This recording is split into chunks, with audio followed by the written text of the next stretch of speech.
Good afternoon, good afternoon, good afternoon. It is currently 3:05 p.m. Today's date is September 26th, 2024. Thank you for tuning in one more time. You know what time it is. It is your boy, Genesis. And today, I'm happy. I'm happy that I am here. I am alive. I am healthy.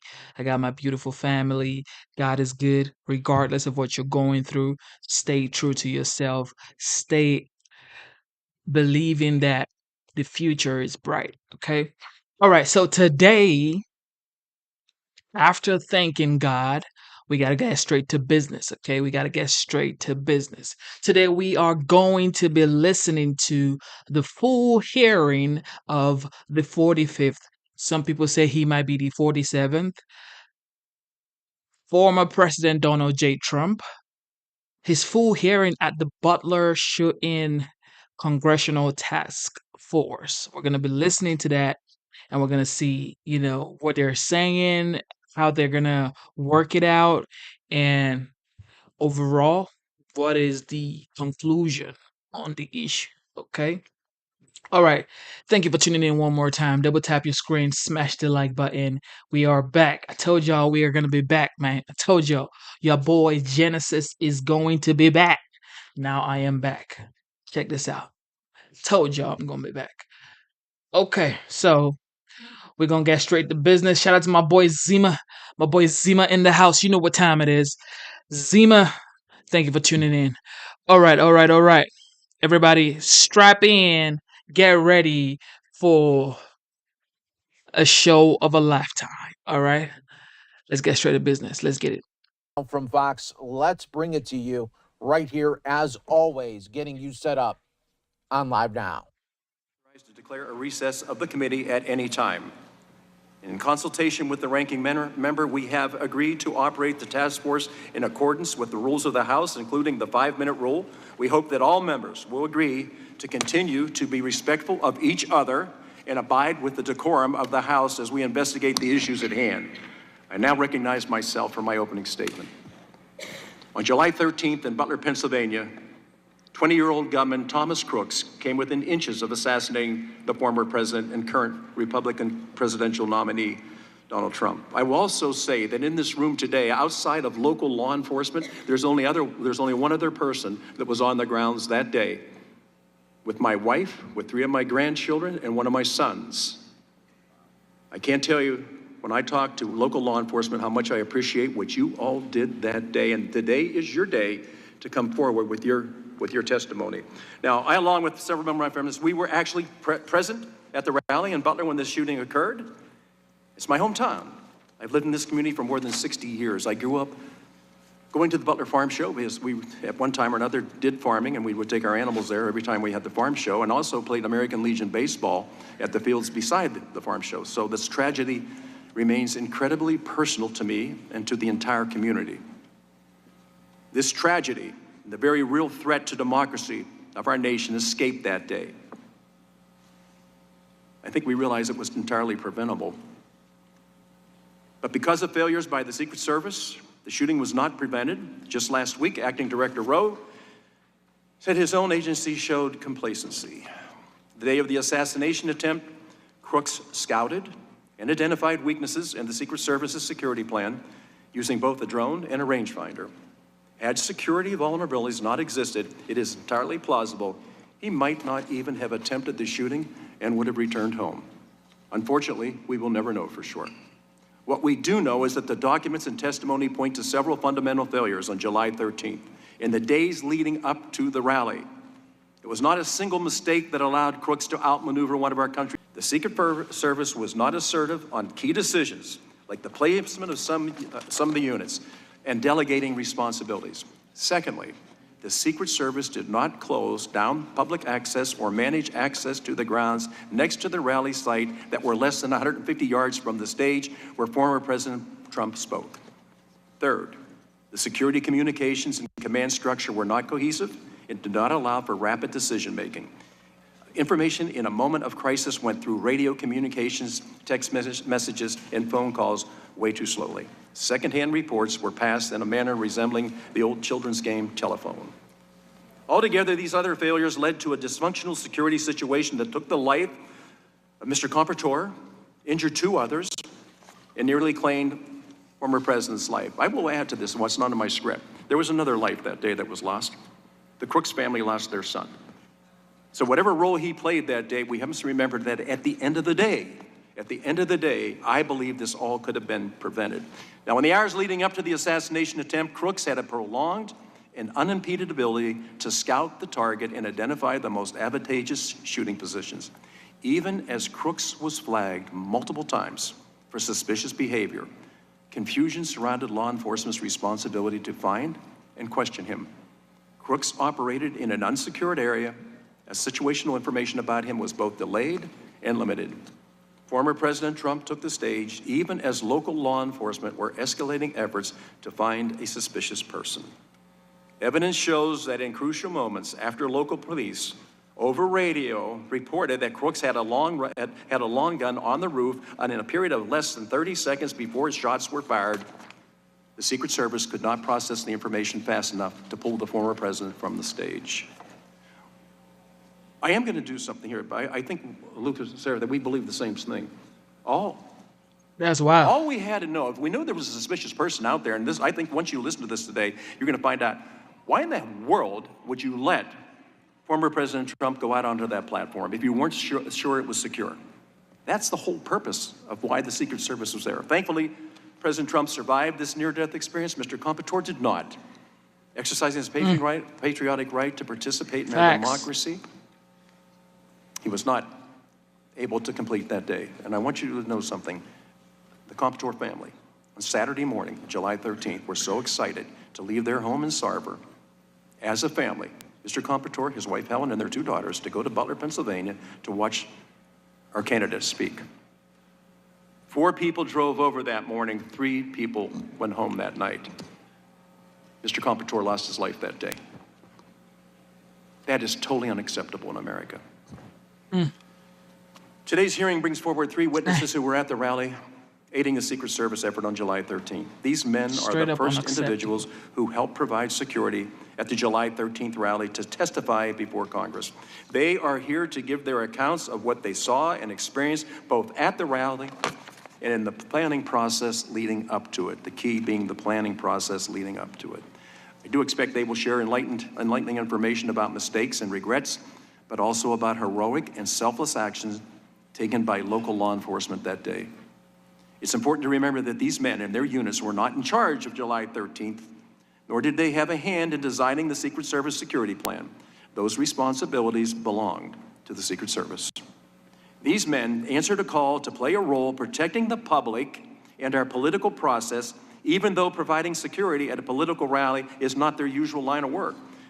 Our country already knows what happened at 6/11 on Sunday, July 13th in Butler. The law enforcement professionals with us today are here to tell us about specific actions and events that led to this outcome.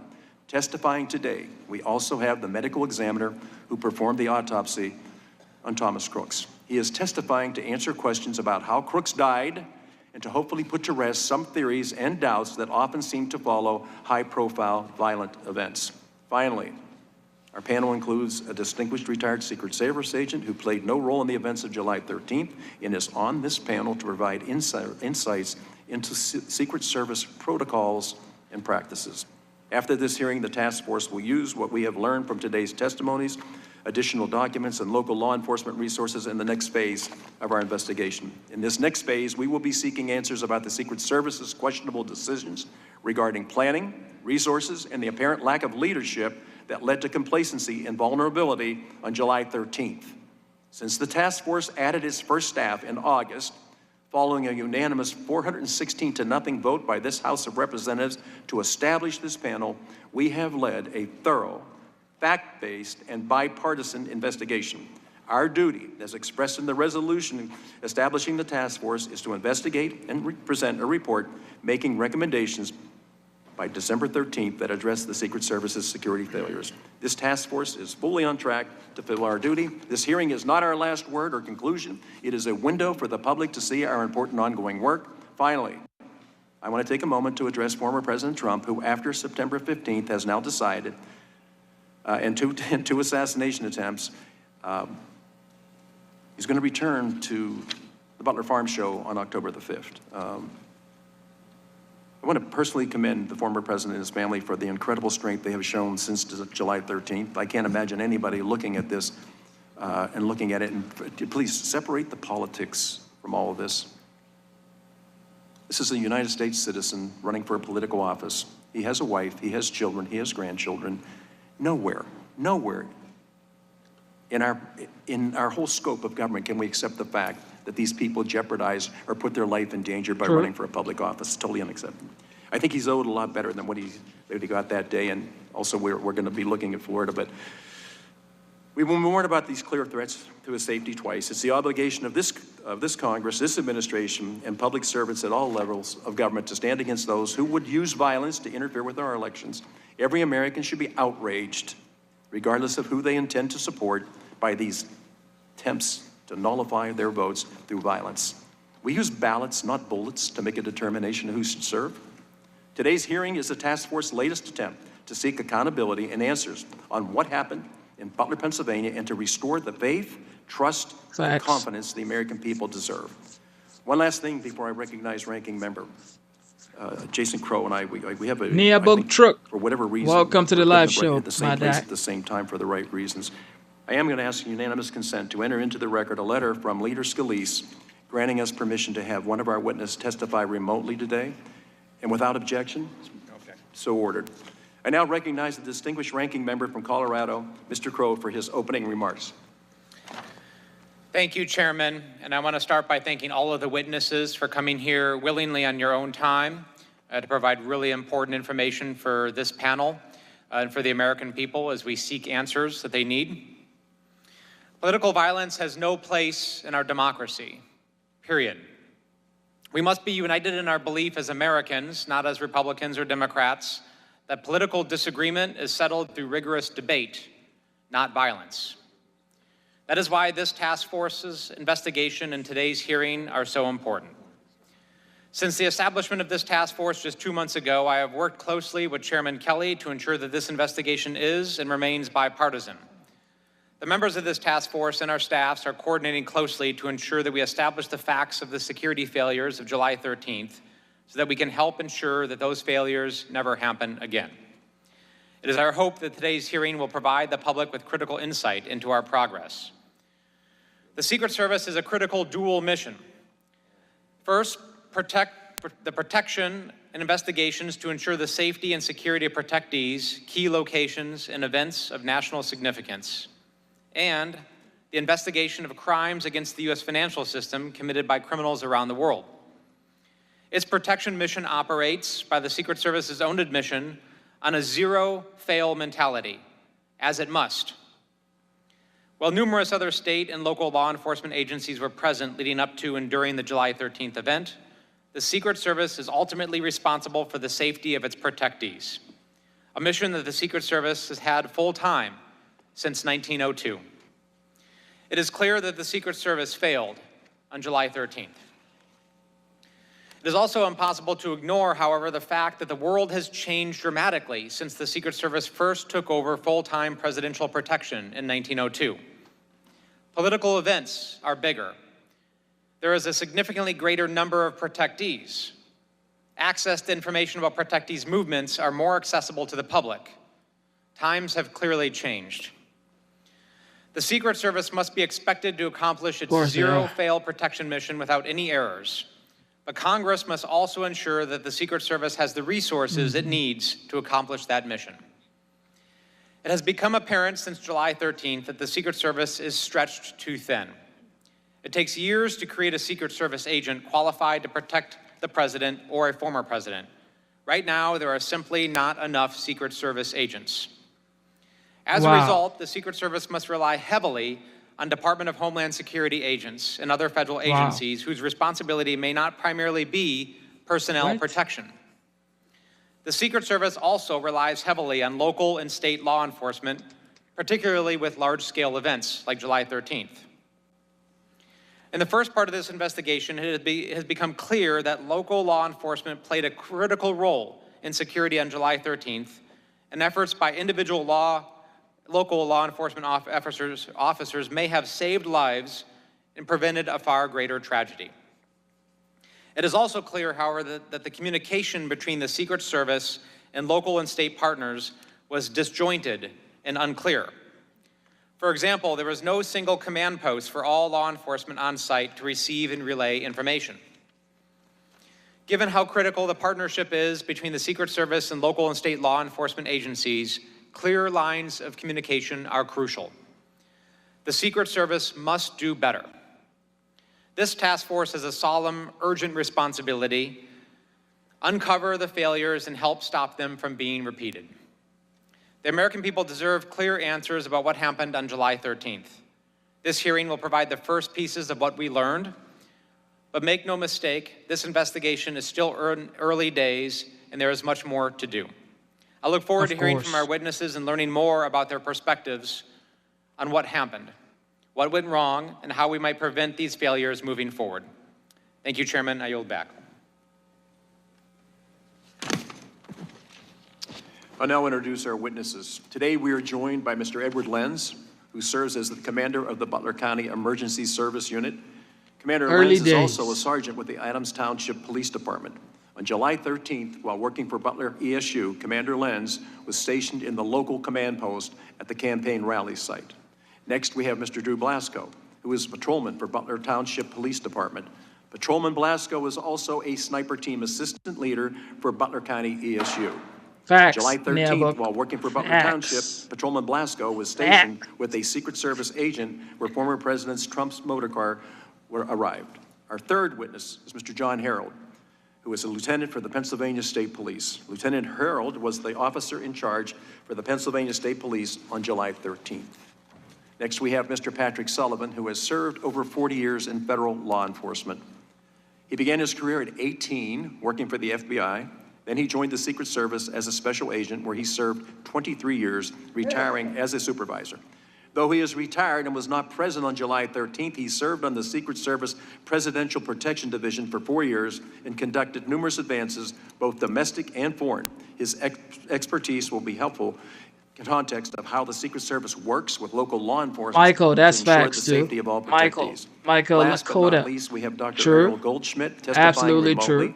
Dr. Goldschmidt is the Chief Medical Examiner for the Allegheny County Office of the Medical Examiner. Dr. Goldschmidt conducted the autopsy of the would-be assassin, Thomas Matthew Crooks. We appreciate all of you for being here today. Before recognizing the witnesses for their testimony, I would like to remind them that their oral testimony is restricted to 5 minutes in length. If you see the light turn red in front of you, it means your 5 minutes have concluded, and you should try to wrap up your testimony as quickly as possible. Will the witnesses please stand and raise their right hands? Do you solemnly swear or affirm that the testimony that you are about to give is the truth, the whole truth, and nothing but the truth, so help you God? Let the record show that all the witnesses answered in the affirmative. I now recognize Commander Lenz for his 5 minutes opening remarks. Commander, thank you for being here today.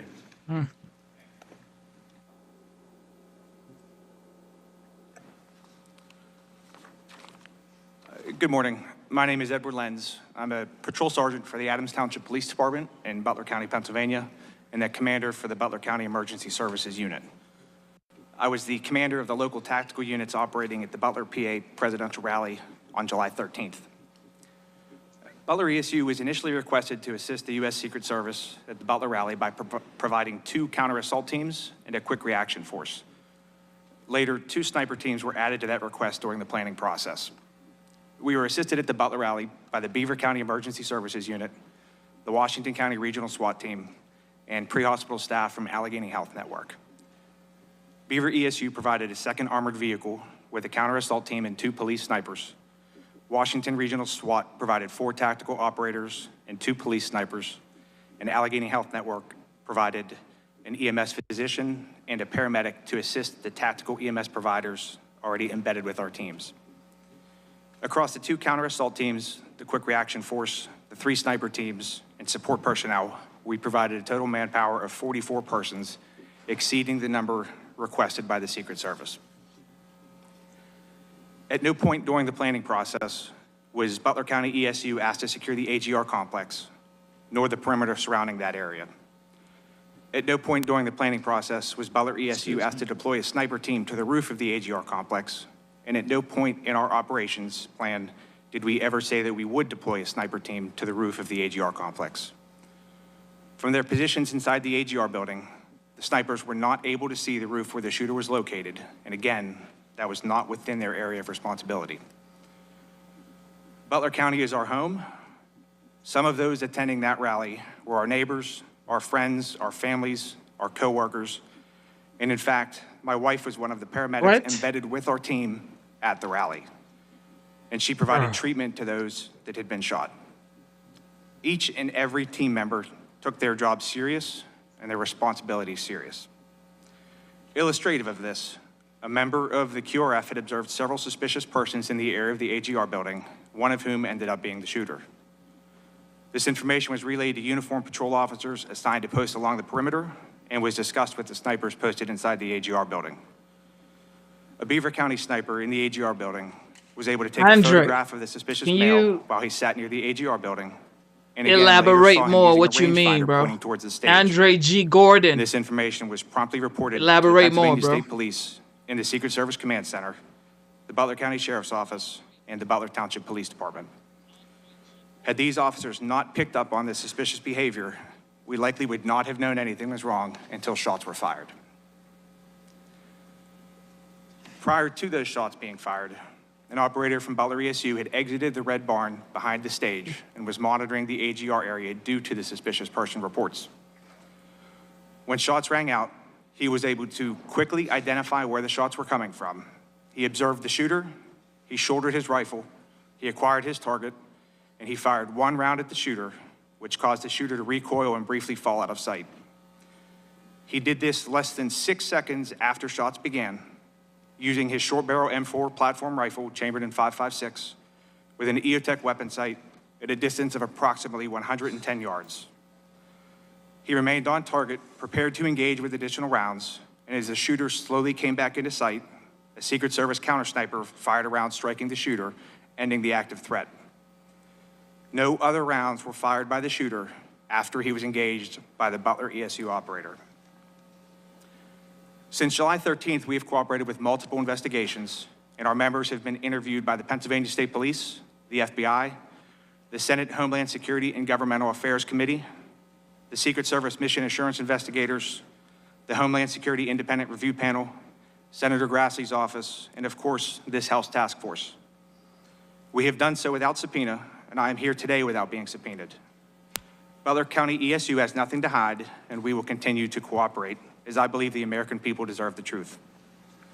The events that occurred at the Butler rally are nothing short of a tragedy.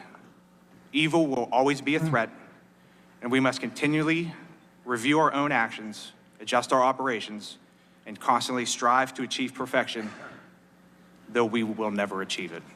Thank you. Thank you, Commander Lenz. I appreciate it. And I know how heartfelt this has been for you and how gut-wrenching it has been for you, because we talked right after this. That's the purpose of local law enforcement has gone through way too much. So we're going to get to the bottom of it. The work you did today was exceptional. Thank you. I'm now going to recognize Patrolman Blasco for his 5-minute opening remarks.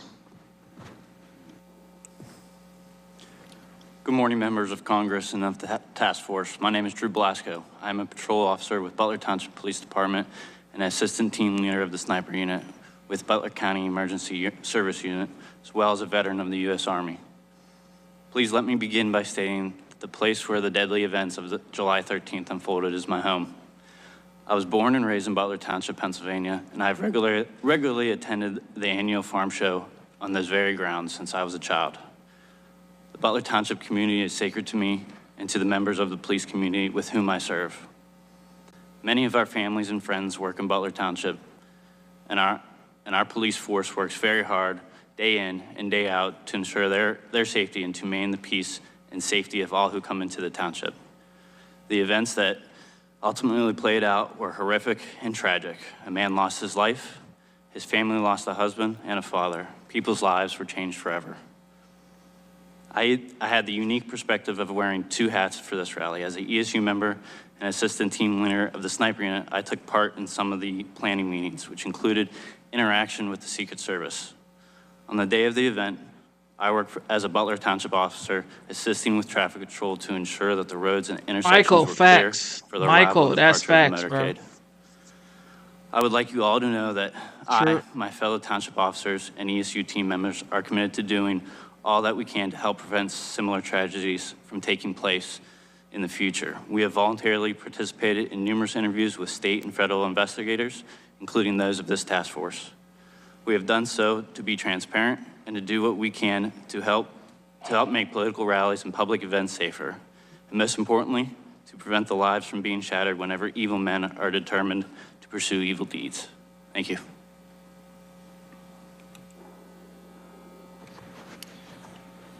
Thank you, Mr. Blasco. Now recognize Lieutenant Herold for his 5-minute opening remarks. Lieutenant Herold. Chairman Kelly, Ranking Member Crow, and members of the House Task Force. I am Lieutenant John D. Herold of the Pennsylvania State Police, and I proudly entered the State Police Academy in 2005. And I have been a supervisor since 2013. I was the officer in charge of our personnel at the Butler Farm Show site on July 13th rally for former President Donald J. Trump. The officer in charge has overall supervisory responsibility for the PSP assets assigned to the detail, and I performed those duties, including visiting each PSP post to ensure the assignments were clear and they had adequate resources. I also took part in planning meetings for the rally for former President Trump with Secret Service and local law enforcement, as well as preparing PSP's operation plan for the Butler Farm Show site. I appreciate the opportunity to join you today to discuss the event as it pertains to the state police. The state police is a full-service police department composed of 4,562 sworn members, 1,616 civilian employees providing various law enforcement services to communities and local, county, regional, state, and federal partners. The state police operates independently from our local partners and works together with full and part-time local enforcement agencies, but we do not have administrative or operational oversight over local law enforcement agencies or county sheriff's office. We have always and will continue to work with our local enforcement partners at local and federal level to protect public safety. Secret Service is the lead agency at events involving its protectees, and PSP routinely provides resources and personnel to assist. As a matter of protocol, the Secret Service advises the state police that an event is anticipated, followed by a joint meeting and site visits. On Friday, July 5th, the Secret Service notified PSP that the former President Trump a rally would take place in Butler. On Monday, July 8th, I and other commanders from PSP attended the initial planning meeting with various law enforcement agencies. I visited the site multiple times and completed a PSP operation plan leading up to July 13th. The Pennsylvania State Police provided all resources requested by the Secret Service.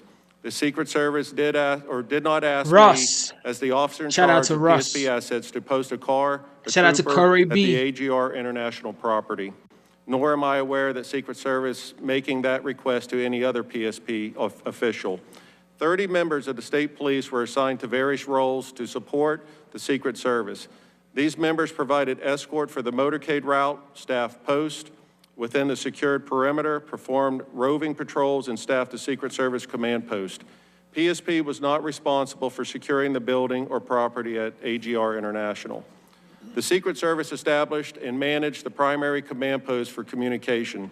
In the office of the Butler Farm Show, a PSP sergeant under my supervision was stationed in the Secret Service command post to relay information or any communication made by PSP personnel to our local and federal partners. I thank you for this opportunity to provide information about the actions of the state police in planning, staffing, responding to the tragic events at the July 13th rally, and I look forward to answering any questions you may have.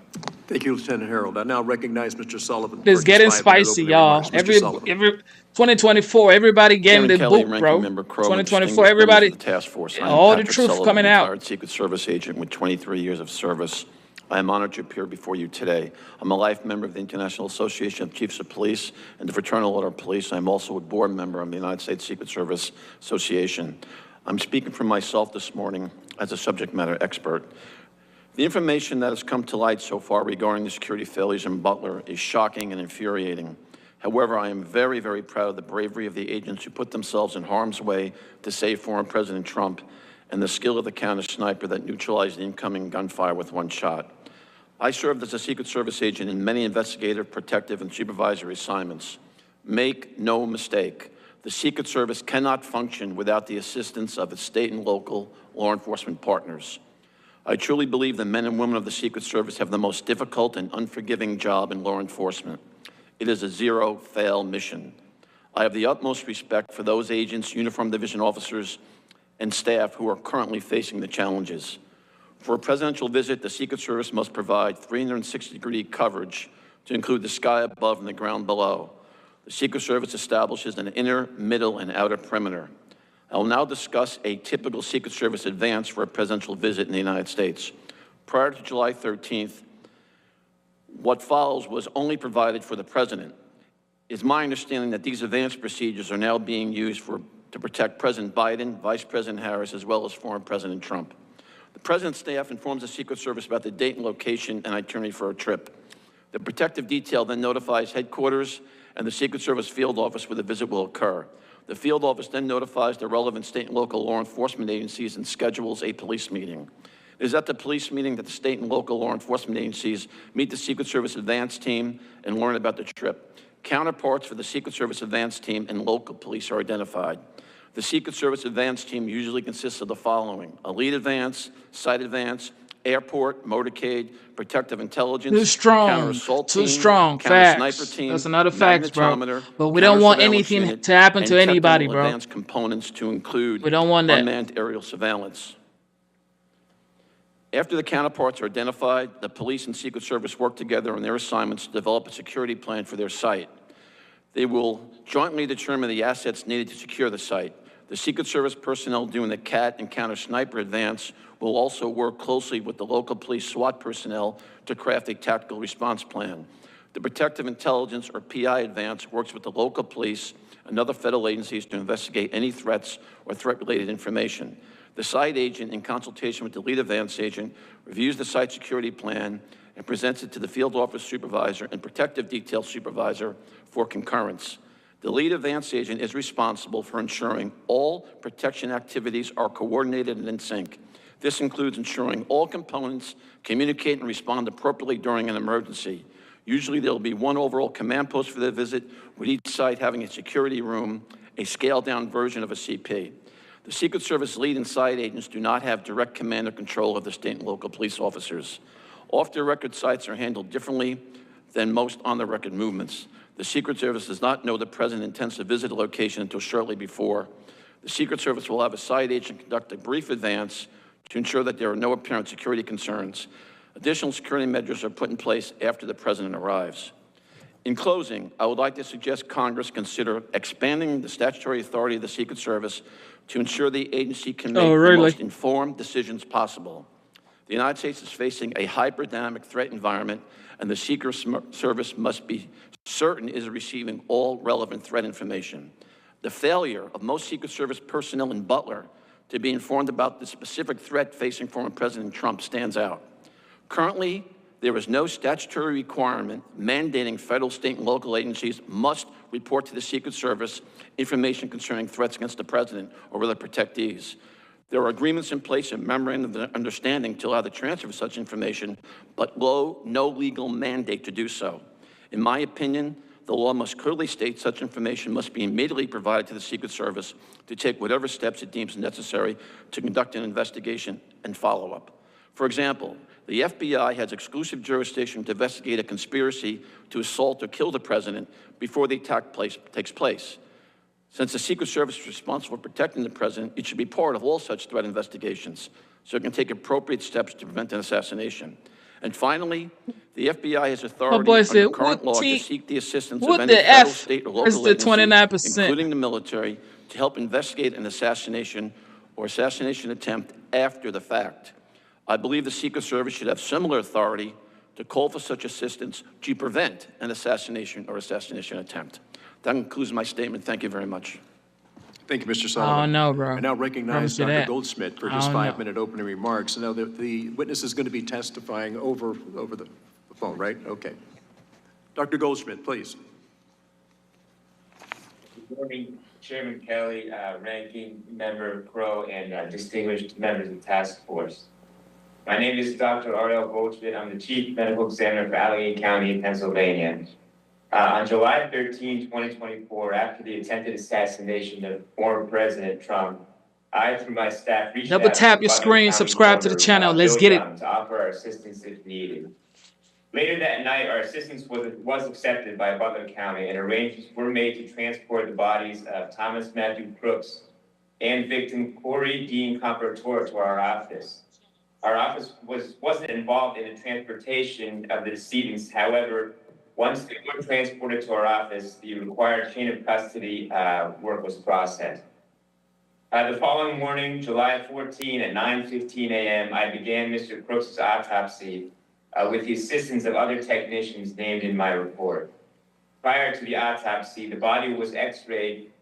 Major handprints were obtained by the FBI Major Incident Program Manager, Brian Johnson, and gunshot residue test samples were collected by autopsy technician Lauren Coran. My involvement in the case was limited to the autopsy, in which I determined that Thomas Crooks died as a result of a high-velocity gunshot wound to the head with an entrance wound of the left upper lip. I had no reports from or involvement in the investigation into Mr. Crooks' motives or actions, crime scene evidence, or other outside evidence as part of my work. Items of evidentiary value collected during the autopsy were transferred to the custody of the FBI to a funeral home pursuant to the directives of the Butler County Coroner.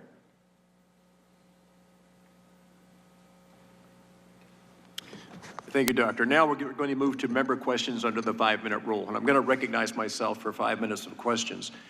First, we're going to show a video to get things started. The footage you are about to see is from this dash cam of a Pennsylvania State Police patrol car on July 13th. This footage has never been released to the public, and it has been edited to show relevant parts. The video, as you will see from the timestamp in the upper right-hand corner, begins at 18:08 or 8 minutes after 6 p.m. In the first 12 seconds of the video, you will see a figure circled in red crossing the roofs of multiple AGR buildings. This man is Thomas Crooks. You will then see the patrol car begin moving toward the AGR buildings, and we lose sight of Crooks, but about 19 seconds into the video, he reappears. Again, we have circled him in red before we lose sight of him at about 20 seconds later. Now, we cut the video for length so it picks up at about a minute and a half later at 6:10 p.m. and 38 seconds. Here you will see law enforcement around the AGR building. At this point, all law enforcement entities staffing the rally are aware that there is an individual on the roof of AGR, but they do not know he is armed. Whoa. Behind the trees, you will see one officer attempting to lift another officer up onto the roof, and you will see that officer pull himself up and look to the left. According to that officer's interview with the task force, he sees Crooks with the long gun, and Crooks turns and points the weapon in his direction. The officer then falls to the ground, injuring his ankle, and radios that the man on the roof is armed at 11 minutes after 6. That portion of the video ends here. We know that the first shot from Crooks is fired just 32 seconds later. We will play the video now.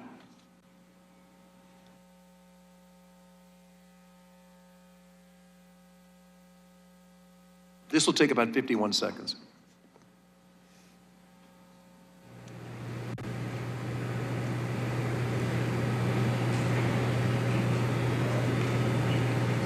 There's no one in.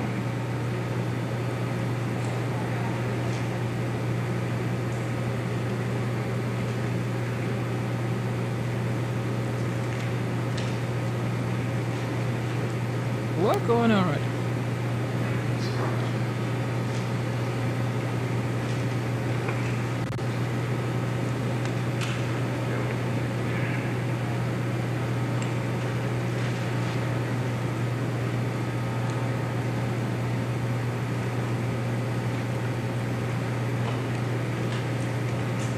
I realize it's hard to see some of this, but so Crooks, as he makes his way across the roof, this is, by the way, a Pennsylvania State Police cruiser, and it has the dash cam. So you were able to see some things that nobody else was able to see, but I know it's difficult. Lieutenant Herold, I'm going to direct the first line of questioning to you, since this is state police footage. Footage and evidence show that Crooks was on the roof of the AGR building for over 3 minutes before shots were fired. Lieutenant Herold, please describe those few minutes leading up to the shots fired from your vantage point. My position when the shots were fired, I was behind the stage. I can't answer to any questions regarding Mr. Crooks on the roof because I did not have that information. I was behind the stage. It was very loud, and if it was transmitted over our portables, I did not hear that. But I had returned to my car briefly once the former president had taken the stage to retrieve a cell phone that had FirstNet, and then I was returning back to the stage when the first shot rang out. Officer Blasco, same question.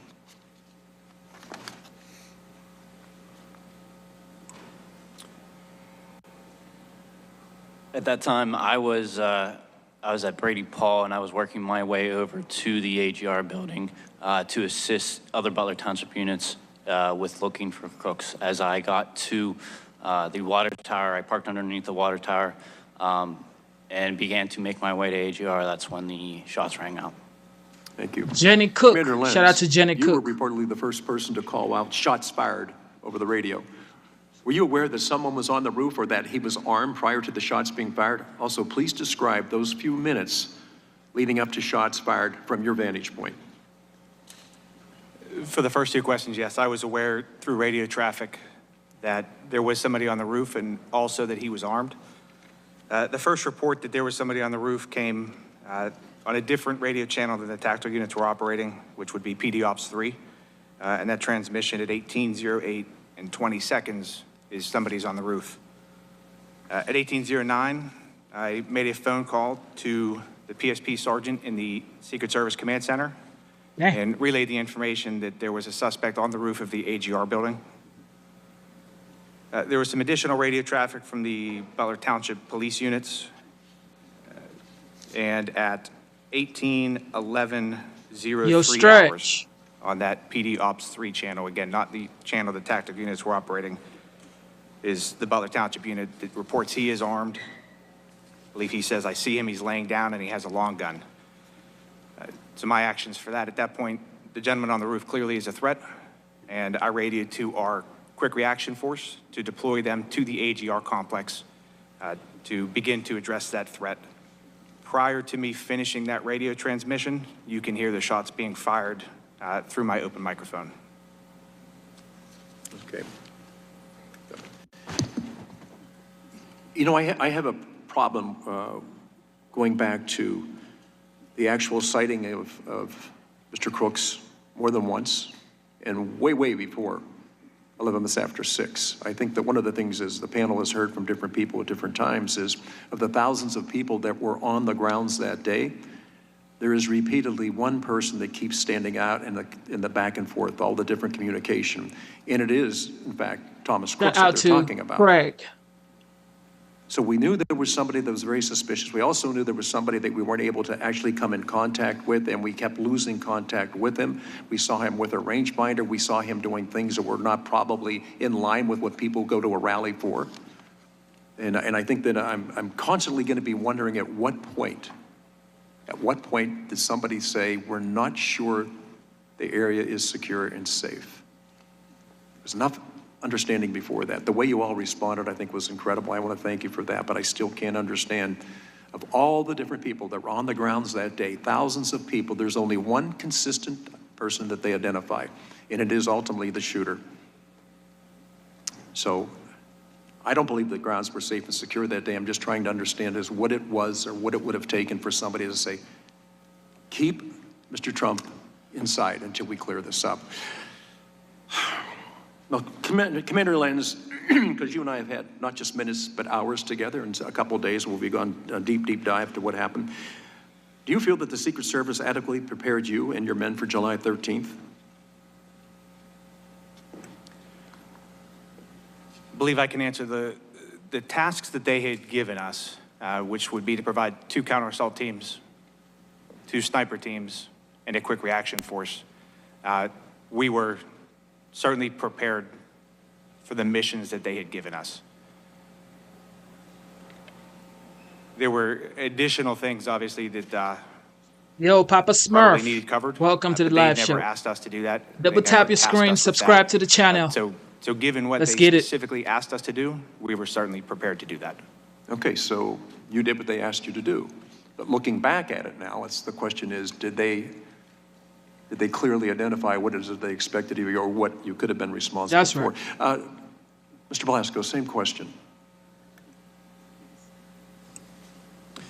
So I took my direction from Commander Lenz, and of the things that we were asked to do from my direction from Commander Lenz for the pre-planning stages for the sniper teams, I would feel that I did what was requested of me from Commander Lenz. Okay, so hindsight's always 20/20. Looking back on that, do you think you were adequately prepared for what it is that ultimately happened? There's always things that you think that you can do better, but with the information that we had, I believe that we did the very best that we can, or we could. Lieutenant Herold, you feel the Secret Service adequately prepared you and your men for the event? The Secret Service, after meeting with them at the site and going through what they requested PSP to do, was primarily the security of the farm show inside the fence line. So adequate troopers, I had 30 troopers inside that fence line once the motorcade arrived. And I feel that with them being the lead and we were in a request assist function, we provided what they asked for and we secured the inner perimeter of the farm show grounds. Yeah, I think with local law enforcement, I think you did everything that you were tasked to do that day. But looking back and looking at the game films and say, you know what, there probably were other things we should have been clued in on from that. Just to ask all of you, when did you first meet with Secret Service and understand what your role was going to be that day? Looking at July 13th and working backwards from that Friday, Thursday, Wednesday, Tuesday, when did we get together to find out what we should do that day?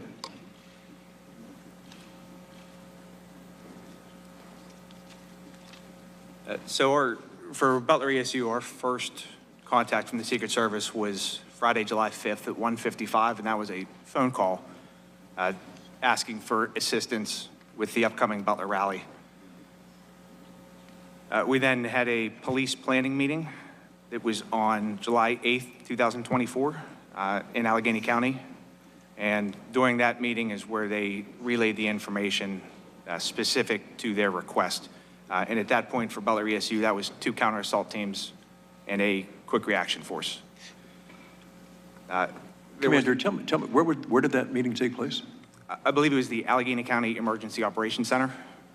I could not be there that day. I was actually teaching an active shooter class in Erie, and one of our deputy commanders went to that meeting. Okay. Mr. Blasco.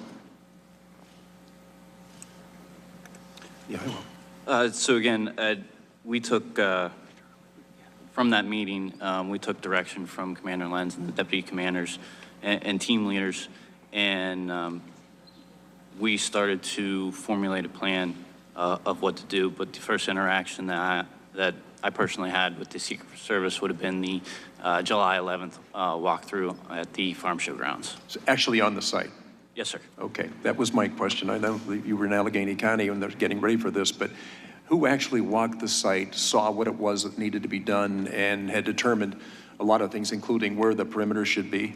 I would think that would be I would supposedly that there would be a lot of coordination between the local law enforcement, the Secret Service, and Homeland Security, who visited that day, to prepare for that event. I want to thank you all for being here today in your testimony. I'm now going to have Mr. Crow has his turn. Thank you, Chairman. Mr. Sullivan, I wanted to start with you for a moment.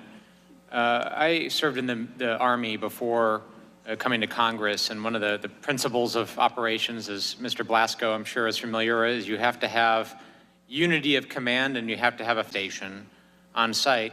The Secret Service did not establish that.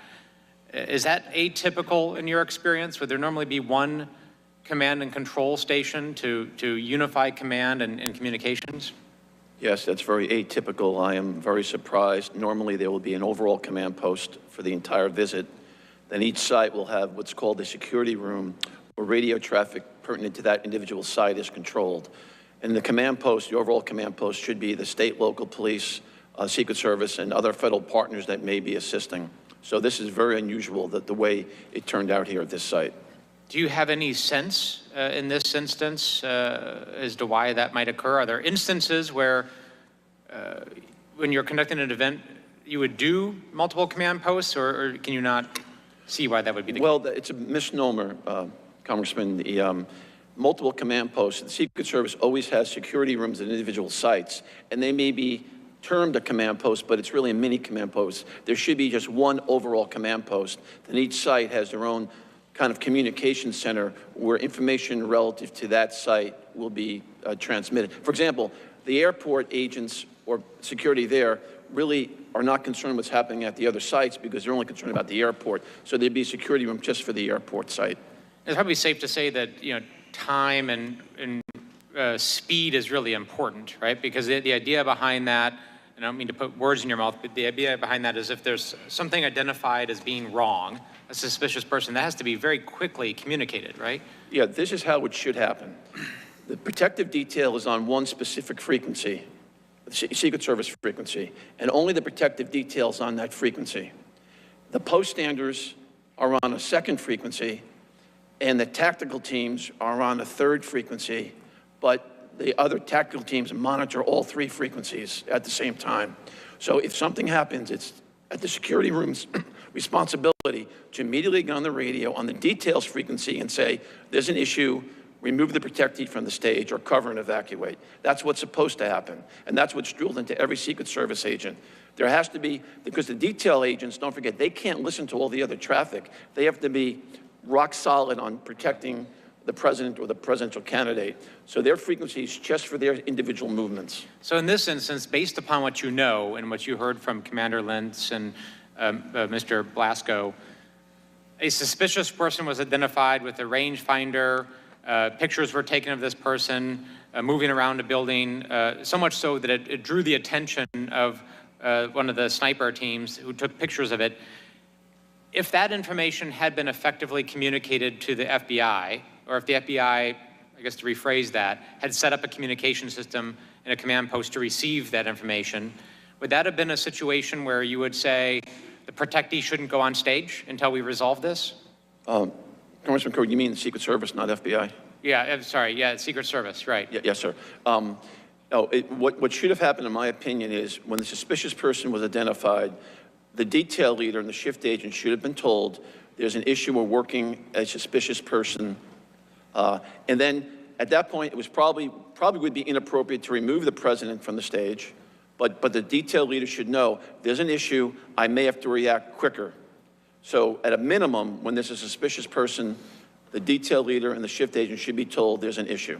And in your experience, have there been situations when you've been on service as a Secret Service agent where that has come up, where you've had to, you know, pause an event or respond to something until it's been addressed? Yes, that has happened during my career. I've never had a dramatic situation where we had to remove the president from the stage, but we've had situations. Thank you for tuning in one more time. You know what time it is. Double tap your screen, subscribe to the channel. We are currently listening to the hearing from the Butler situation. Let me know what you think in the chat. Smack the like button, subscribe to the channel one more time. All right, let's get it. Minimum, when there's a suspicious person, the detail leader and the shift agent should be told there's an issue. And in your experience, have there been situations when you've been on service as a Secret Service agent where that has come up, where you've had to, you know, pause an event or respond to something until it's been addressed? Yes, that has happened during my career. I've never had a dramatic situation where we had to remove the president from the stage, but We've had situations where the shift agents are told, we got a situation, there's a suspicious person in the front row. And then you have to mitigate that. Usually the protective intelligence team will then come, take that person and conduct an interview, remove that person from the rope line, as an example, and you don't have to take the president off stage or interrupt the president's movements. I want to turn briefly to the effective deployment of snipers. So Acting Director Rowe explained to this task force that it is best practice for the Secret Service to position counter snipers from the vantage point of the protectee looking out. And in fact, in this situation, that is where the Secret Service sniper teams were. They were sitting above the platform looking out. The employment of the local law enforcement, the Butler County ESU sniper teams, was outside looking in. So not looking at rooftops, not looking at lines of sight or lines of fire, but their mission, as they were told, was to look at the crowd, and a crowd of several thousand people, and to try to identify issues within the crowd. Is that atypical? I don't know, Mr. Crow, if that's atypical. I'm very familiar with the counter-sniper, our counter-sniper operation, Secret Service, and the sight to the stage show a potential assassin, what type of shot can a potential assassin make against the president, and counteract that. Generally speaking, the observation of the crowd is the responsibility of the poststanders or police officers that are posted in the crowd. Because the theory being, everyone in that crowd has already been screened. So it would be very difficult for someone to get a weapon inside the secure area already. So the idea that there would be, a gunman, not to say that it's not impossible, but there would be a gunman in the crowd, that a sniper at a distance would be able to identify and take an effective shot, seems very unlikely. It seems highly unlikely, in my opinion. Again, the threat at that point, from the counter-sniper perspective, is outside the perimeter, in the area that is outside where the magnetometers are set up. And that's the reason why you have the counter-snipers. Because the theory being, inside that perimeter, the people have already been screened, and to a high degree of certainty, there is probably no weapons inside the secure area. Thank you. Commander Lenz and Mr. Blasco, did that mission seem unusual to you, that you were outside looking in at a screened crowd? It did not. We didn't receive any direction from the Secret Service as far as how they wanted our sniper teams to deploy or what their actual mission would be. So our snipers on our normal missions, they deploy more as marksman observers. So what was your mission as you understood it that day? As we understood it, it was to deploy sniper teams to overwatch the stage, the crowd, the venue area where most of the people would be gathering. Okay. Mr. Goldschmidt, are you still with us? Yes. Yes. Great. Just one brief question for you. Was the autopsy that you performed, was it, in this case, was that a standard autopsy in your view? And what I mean by that, was there anything that stood out to you as unusual or different? Was there anything in the toxicology that stood out to you as unusual or different, or did it all appear to be a standard autopsy? It was a standard autopsy. The only thing that we different was we did a little bit of extra toxicology testing with a heavy metal screening with a slightly elevated lead level. But other than that, the fact that there were FBI members and Pennsylvania State Police members present, it was a standard autopsy. And pictures were taken during this. It was documented. So, any markings in the body, tattoos in the body, that would all be evident from your report? Correct. And so slightly escalated lead levels, but nothing else that stood out. That's correct. Okay, thank you. Mr. Chairman, I'll yield back. Thank you. Now I'm going to recognize Representative Joyce from Ohio for 5 minutes. Mr. Joyce. Thank you very much, Chairman Kelly. Lieutenant Herold, a lot of discussion, I think, will take place today about the advanced planning that took place. And my understanding is that from your testimony here was that you were involved in most of those day-to-day meetings leading up to this event and at the event with the Secret Service. Is that correct? Sir, yes, sir. And so could you go through that, like, on what was the first day you met with them, and then what did you discuss? And did the Secret Service, to your understanding, when they come in and take over a site, they're in charge of the site, and then they're helping, you are assisting them, and they're telling you, you tell them where people are gonna be, the local folks who are there going to be, and they're basically in charge and know all those things ahead of time, where everyone's supposed to be, correct? That's correct. Did you have the opportunity then to understand that when the Secret Service came in, that they were telling the local folks, this counter sniper group, and I believe Mr. Blasco, that it was at the end of the day, it was the Beaver County sniper team that was in the HR building? It was both Beaver and Butler, sir. Okay. Did Secret Service ever talk to the Beaver County sniper unit? Not to my knowledge. And they were there that day in charge of this operation. Secret Service never talked to them? Correct. Thank you. So going back to you, Lieutenant Herold, the day of or day before the event, do you have a walkthrough with the Secret Service?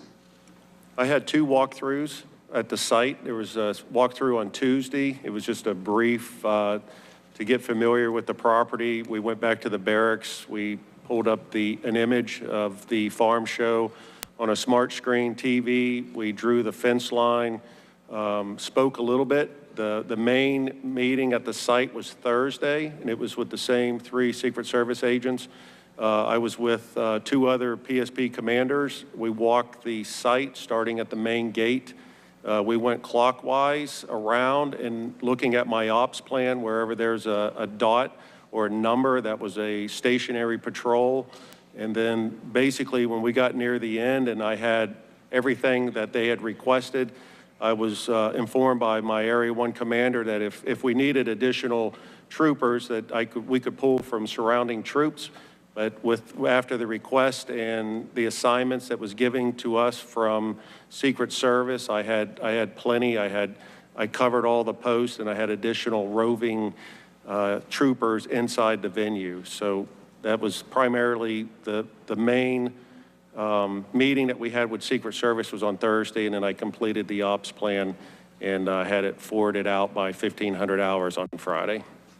So that was 2 days before the event. No walkthrough the day of, no walkthrough the day before. There was no walkthrough. I spent a little bit of time there Friday evening. There was an incident with between Secret Service and the campaign.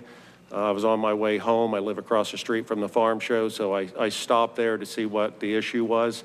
I ended up staying there until about 8:30 p.m. that night. So I did have some other interactions with Secret Service there on Friday, and then even some early communication with the campaign and Secret Service the morning of and during the event on July 13th. What was the issue? The issue was there was a campaign. We didn't know who it was at first. There was a vehicle that was parked, and one of the Secret Service agents had approached this person, and I think the individual was rude to the Secret Service agent and then got out of the car and walked away. So I had a trooper there go up to the PA system, page the registered owner of the vehicle, and I gave them so many minutes to return to their vehicle or I was going to tow it. Okay. So. Mr. Sullivan, were you ever personally on a presidential protection detail? Yes, sir, for 4 years. Okay, when was that? It was 2 years with President Reagan and 2 years with First President Bush. Oh, God bless. What kind of training did somebody on a PPD have? We had extensive training. We came through the normal Secret Service training, Federal Enforcement Training Center, the Secret Service Training Center in Beltsville, Maryland. Then before you got to the presidential detail, you had to do a series of field office assignments, investigations, and protection assignments, assisting on advances. And then when you got to the Presidential Protection Division, you had to have a minimum of 6 or 7 years experience, which is what I had when I got there. And then once you're there, we had training at least once a month. We had to shoot our firearms once a month, and we went to Beltsville, the Riley Training Center, at least once a month for, we call them attack on principles, AOPs, where you go through routine and events that might happen, then all of a sudden you'd have an attack on the person who was acting as the president to test your response skills. So it's very, very intense training. I appreciate that, sir. Our acting director, Rowe, has said that we need a paradigm shift, and we need to be change from one of being reactive to one of readiness. Now, what does that even mean? Well, I think it means that the Secret Service needs to shift how we do business, but I'll harken back to my testimony. To me, Like shift, from back to all the work that was done to prepare you for President Reagan and President Bush to the lack of that work being done now? no, sir, that's not what I mean. I think there's a certain, I don't know what words are actually come to mind, but agents are exhausted now. The campaign really, really takes a lot out of them. And I think they don't have enough resources, Secret Service does not have enough personnel and resources to give people the breaks that they need. But also, let me say though, Congressman, when we say about the paradigm shift and going from a reactive mode to a readiness mode, it's really being proactive. And I'll harken back to my Double tap your testimony. screen, subscribe to the channel, let's get it. When you're, What y'all think, man? What are you guys thinking right now? Put it in the chat. Yes, from the physical protection aspect, but I'm talking the overall agency. I'm talking about the physical protection. When you were in PPD, when you were out there on the field, if you saw somebody in the line of sight or the day before in a walkthrough and you saw problems with line of sight, what would you do? I would have had those mitigated, or else I would have talked to the supervisor and said, it's not safe for the president to come. Correct. How would you mitigate it? You could have banners, you could have buses, you could have trucks. There are a lot of ways to mitigate it. But however, to me, the simplest way to mitigate the building there outside the fence line in Butler was to post it.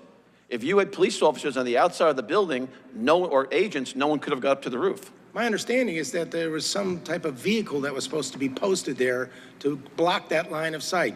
When you came out and you were in charge and you didn't see the vehicle there, you still let the president come out? Well, I didn't do the advance, and I don't want to second guess the people but there. I'm asking you, since you're here on their behalf, I'm asking you, Mr. you Joyce. would have let the person come out? Mr. Joyce, I would have taken the steps necessary. If I thought there was still a gap in the security posture, I would have taken the steps necessary, or I would have told the supervisors it's not safe to bring the president here. That's what I would have done. Mr. Joyce. Thank you very much. I know I exceeded my time. I wish we had a lot more time to do this. I mean it because I think you're onto something that we really need to know. I'm not Mr. a Correa, you chairman, are so I now don't get recognized extra for time. 5 minutes. Thank you. Adam. Thank you, Mr. Chairman. I just want to welcome our witnesses today. Adam. You're all real-life heroes, and you acted with bravery on July 13th, and for that, I thank you on behalf of the American public. I'm also grateful that former President Trump was not seriously injured, but several families were. Their lives have been changed, and for them, I have nothing but my deepest sympathies.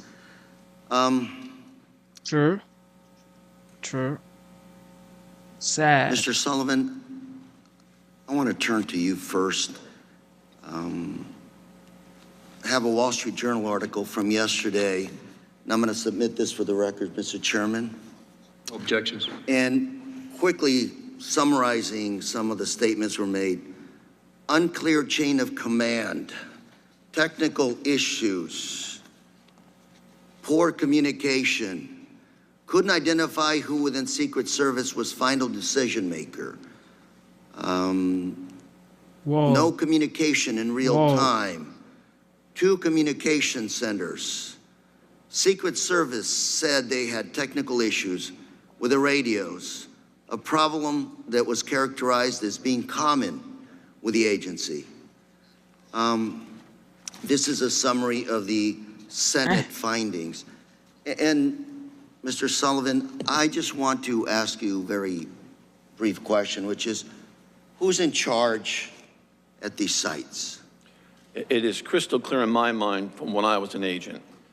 The site agent, the site advance agent, crafts his or her plan, presents it to the lead advance agent. Ultimately, the lead advance agent is personally responsible for signing off on the entire advance package, all the sites, airport motorcades. So I'm going to ask you, you have at least three different elements here, 3 different groups that we're talking about here. We're talking about the Secret Service, local police, and the campaign.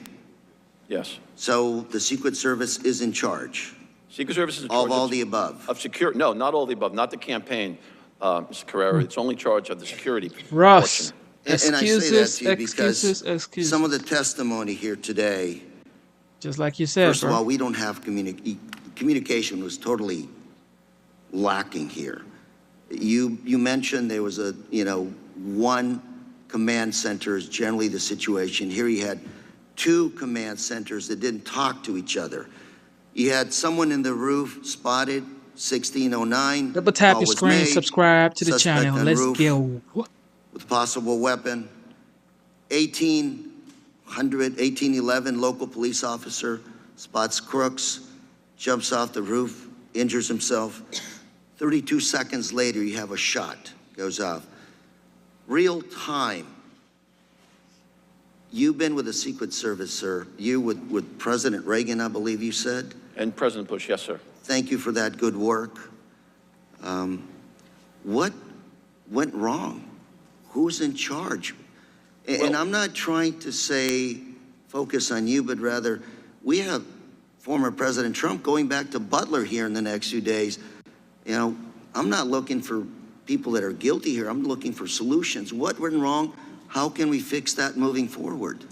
Well, what went wrong here is there was a breakdown, and I'll explain one more time, Mr. Carrera. The site agent reports to the lead agent. The lead agent is responsible. He or she is responsible for the entire advance package, and then that's presented to the field office supervisor and the detail supervisor. Are we being lax here?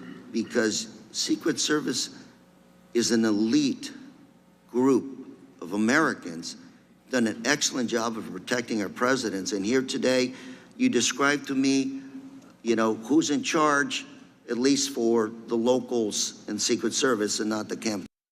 Thank you for tuning into the live show. You know what time it is. Double tap your screen, subscribe to the channel. Also, make sure you go register to vote. Make sure you be a part of voting.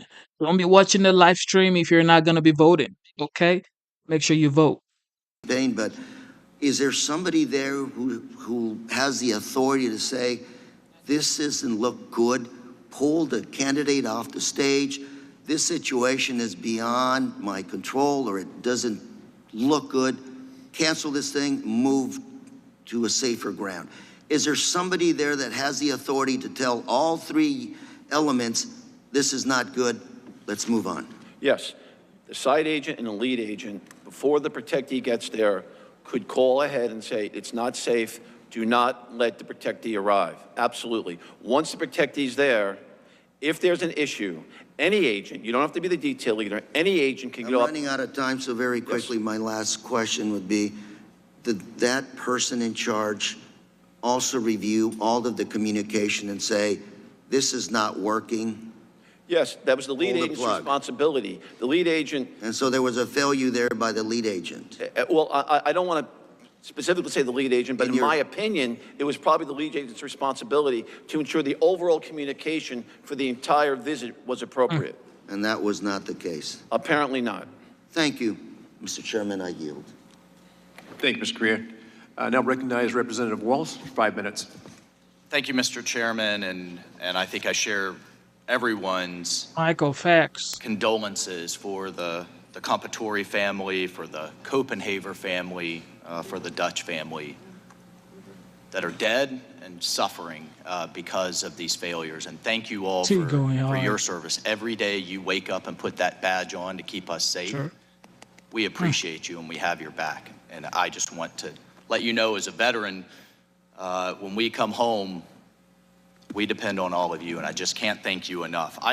Commander Lenz, I'll be back. Lieutenant Herold, I want to take a step back again, back to the planning. And really the threat profile that President Trump is facing that is unprecedented in modern American history. Commander Lenz, Lieutenant Herold, were you made aware that Iran has ongoing assassination plots against President Trump that are active and ongoing right now as we speak, including to the run-up? No. To July 13th? I am not aware. Was it ever discussed with you that an Iranian operative has transited Venezuela and was in the United States, according to FBI public notice made in March, recruiting hitmen to kill President Trump? It was not. Were you made aware on July 13th or on July 12th that day the FBI had arrested a Pakistani national, Mr. Merchan, with ties to Iran, putting down payments, actual cash, down payments to recruit hitmen? No. Were you aware that that same operative were recruiting women as spotters and recruiting protesters as a distraction? A fairly sophisticated plot being run by a foreign state actor intelligence agency. No. Not aware. Mr. Sullivan, in your experience, would that change how you operated? Would that heighten your level of coordination, assets? Absolutely, Mr. Waltz. It would be a tremendous game changer. But again, I harken back to my statement here at the beginning. The current situation with the Secret Service not being mandated to have information provided to it is a problem. Now, the Secret Service should have been part of that overall investigation. The Secret Service should have been Secret Service should have been aware. Absolutely. And they've been probably where they, had you been in charge, or in your experience, would certainly make local law enforcement aware, hey, we not only have ongoing plots, we just arrested someone in the United States putting down payments to kill President Trump. This is on top of the ongoing domestic threats, correct? Yes. You would make your counterparts aware. Yes, I would think those Secret Service headquarters knew about that. I'm assuming that. I don't know for a fact. But I've been in law enforcement my whole life. Unless you're in the room, unless you're one of the persons putting handcuffs on the suspect and bringing him in the room conducting the interview, you're never going to get the whole story. You have to be part of that arrest. In fairness, just I have limited time, at least an awareness to your local law, right? Yes. So were you also aware, was anyone aware that President Trump had been denied additional resources, but the reason the Secret Service counter sniper team wasn't there to coordinate with you is they were still pending approval at Secret Service headquarters. That's why the actual counter snipers weren't there to coordinate with you. Was anyone aware of that? I was not. But that they would be coming, maybe you should sync up, coordinate? There was some discussion there, like I think it was on Thursday, that because when you compare this to the 2020 rally, the Secret Service did not have a lot of the resources that was in Butler for 2020. And this event on July 13th, they seemed like they had a lot less resources. There was no CAT team. I don't think the CS team was coming at first. That's right. And early on, we had mentioned our Papa CERT team, Smurf. which is Special Chill, Emergency bro. Response Chill. Team, Chill, utilizing bro. them. But you know, they felt that they were just needed in the motorcade. So it was clear, heightened threat, you're not made aware. A lot less resources from the service. Shout out to Janice R. In terms of Janice Secret Service R. post standards, Thank you for 12 subscribing. allocated Double tap to your Dr. screen, Jill subscribe to the Biden's channel. Let's go. In Pittsburgh, only 3 allocated there, making them highly dependent on you all. And I just, in my time remaining, Commander Lenz, you said you were not given any guidance to secure the AGR building. Can you just talk about that for a moment? So essentially the site and the advance said, locals, you guys got this. Good. And was there any back brief? Was there any put assets here, on the roof, inside, post standards, anything at all? So once we received our duties, so the Secret Service says, here's what we want you to do. And on Tuesday, I believe it was Tuesday, they did request some sniper teams from us. And later that day confirmed that their counter snipers were coming in. But there was no guidance as far as where they wanted us to be, aside from what those specific duties would be. The counter assault team leader was very good at making sure we knew what was expected. The counter sniper walked through with us at the planning meeting. So they knew where we would be. They knew what our plan was. They never requested a formal copy of our plan. This was all verbal. Correct. Right? And you never got any written guidance of how many assets to put where? Correct. And it was our decision to place those snipers in the second floor of that AGR building. They were aware of that, certainly aware that they would be there, but there was no feedback Shout or guidance out to that they wanted them there, that they didn't want them there. Genesis But really by TV, not you raising know what time it is. an objection. Yeah. And Mr. Sullivan, should that guidance have been provided? Absolutely. Absolutely. No question about it. And if you had had additional Secret Service assets, would you have put the AGR building within the protective perimeter and the see-through chain link fence Man, that they're drilling anybody could this have man right approached here. within yards of the stage? Would you have put that inside the perimeter with additional resources? With additional resources, you could probably put that building inside the perimeter, but from my understanding, with the resources they had, the decision was made to put that building outside the perimeter. But it still could have been secured with Carrie, post standards. shout out to prevent Carrie. someone from getting on the roof. Carrie, So this Carrie. was a God bless you, lack Carrie. of resources decision from Secret Service headquarters. If they had had it, you would have done it differently. No, Mr. Walsh, I don't want to say that. I wasn't there, but if the Secret Service had the resources, it would have been easier probably putting that within the secure perimeter, and then everyone going into the building would have already been magged and screened. But, I mean, you have to take that on a case-by-case basis. Every site's different. But at this point, you could go, Mr. Walsh. you could go up to that fence without being magged or screened. Yes. That's correct. Thank you, sir. Thank you, Mr. Chairman. Yes, thank you. Ms. Dean, you're recognized for 5 minutes. Thank you, Mr. Chairman, and I want to thank all of you for coming and being willing to assist us in trying to get at the facts of what happened, what went right, what went wrong. He was about to say that's and I unacceptable. offer you my thanks for your service to community and to country, but I also want to say I'm sympathetic to your losses that day and the stress and trauma that it put on you and the entire community. I had the opportunity, I'm going to ask that the map be brought up. I and many others on this panel had the opportunity to do a site visit at Butler. Is that okay? Thank you. Oh, I'm sorry, you don't have to hold it.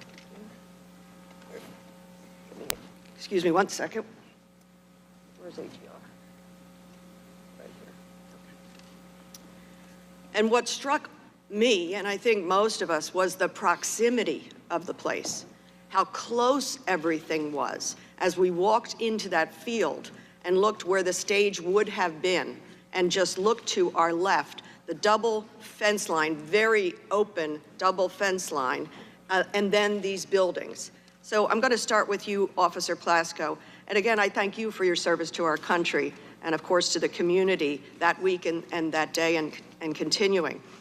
Officer Blasco, this set of buildings at the top here, there are adjoined buildings, there's a separate building, there's a parking lot, there's a wooded area.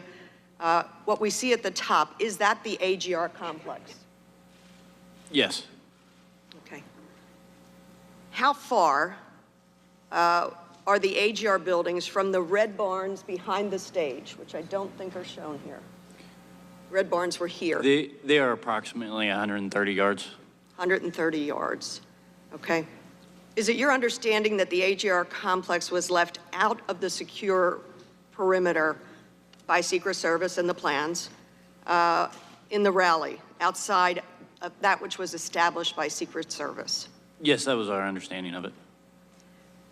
You said, well, I know you were on the ground on the 13th in a patrol capacity, and your thoughtfulness of moving in so quickly is admirable to me. But you were there at the planning 2 days earlier, is that correct? Yes. On the 11th? Is it true that within minutes of joining the walkthrough on the morning of the 11th, you shared your concerns about AGR complex not being secure? Again, here's the top where Crooks was Yo, guys, it's looking like and shoots the from OG and is dies. gonna win this election. You It's shared looking your like that, concerns y'all. about AGR complex. With whom and what did you say? I did share my concerns with the agents, from my understanding, that were in charge of the site that day. I explained to them that the snipers inside that building were overwatching the venue itself, and that the whole area, specifically the whole area coming leading up from the water tower, we had no vantage point from. We could see part of the building that Crooks was on, but we had no access and or line of sight, I should say, to that area. And I asked the Secret Service members that we do not have the additional manpower to post anybody there, and I requested additional people to be posted there so there would be no access to those grounds. And what response did you get? That they would take care of it. They would take care of it? Yes. And did you think that meant they would put it within their secured perimeter? Okay, Libby, Whether they put it within their bye. secure perimeter or they posted bodies, actual people there. Double tap your that screen, was my subscribe to the expectation of channel. what You know was what going to time it happen. is. And I want to point out, for the benefit of those who haven't been there, this is a fence line for the AGR property, is that correct? And it's a chain link fence, Yes, so you can see through it. yes, And this property, AGR property parking lot, was not locked down. People could walk in and did walk in, yes, including Mr. Crooks. This is another chain link fence, I believe, with just the grassy perimeter. yes. Did they say anything about posting an agent or blocking, making opaque that fence line or both fence lines? So we were told that they were going to post a opaque fencing along the line. In the military, I called it sniper fencing, but it's an opaque fencing that you can't see it. It's a green fence that what I know it to be, that all the way around the outside of the perimeter. Mr. Lieutenant Herold, can you talk about whether or not there was a discussion about posting vehicles along either of those fence lines? Farm vehicles, trucks, buses? On Thursday, or even on Tuesday and Thursday, Jenny there was Cook discussion is about on the farm right equipment that side. they were going to Y'all post. It stop was the wilding, campaign man. that Y'all was going to chill with post farm Jenny. equipment. Jenny's And a at one point, it was sweetheart, along okay? the pond side of the stage, and then they were discussing about putting some farm equipment up above between the stage and the AGR building. So there was also a contact that was provided to the campaign about a resource that would be able to provide additional equipment to banners, trailers, some of the same equipment that was utilized in the 2020 rally. And so I had put the campaign in contact with this individual, so if they needed additional equipment along that fence line. And then there was also some discussion about, I think it was like, I guess you would say a jumbotron or something, like there was supposed to be a screen of some sort, like blocking that area a little bit better.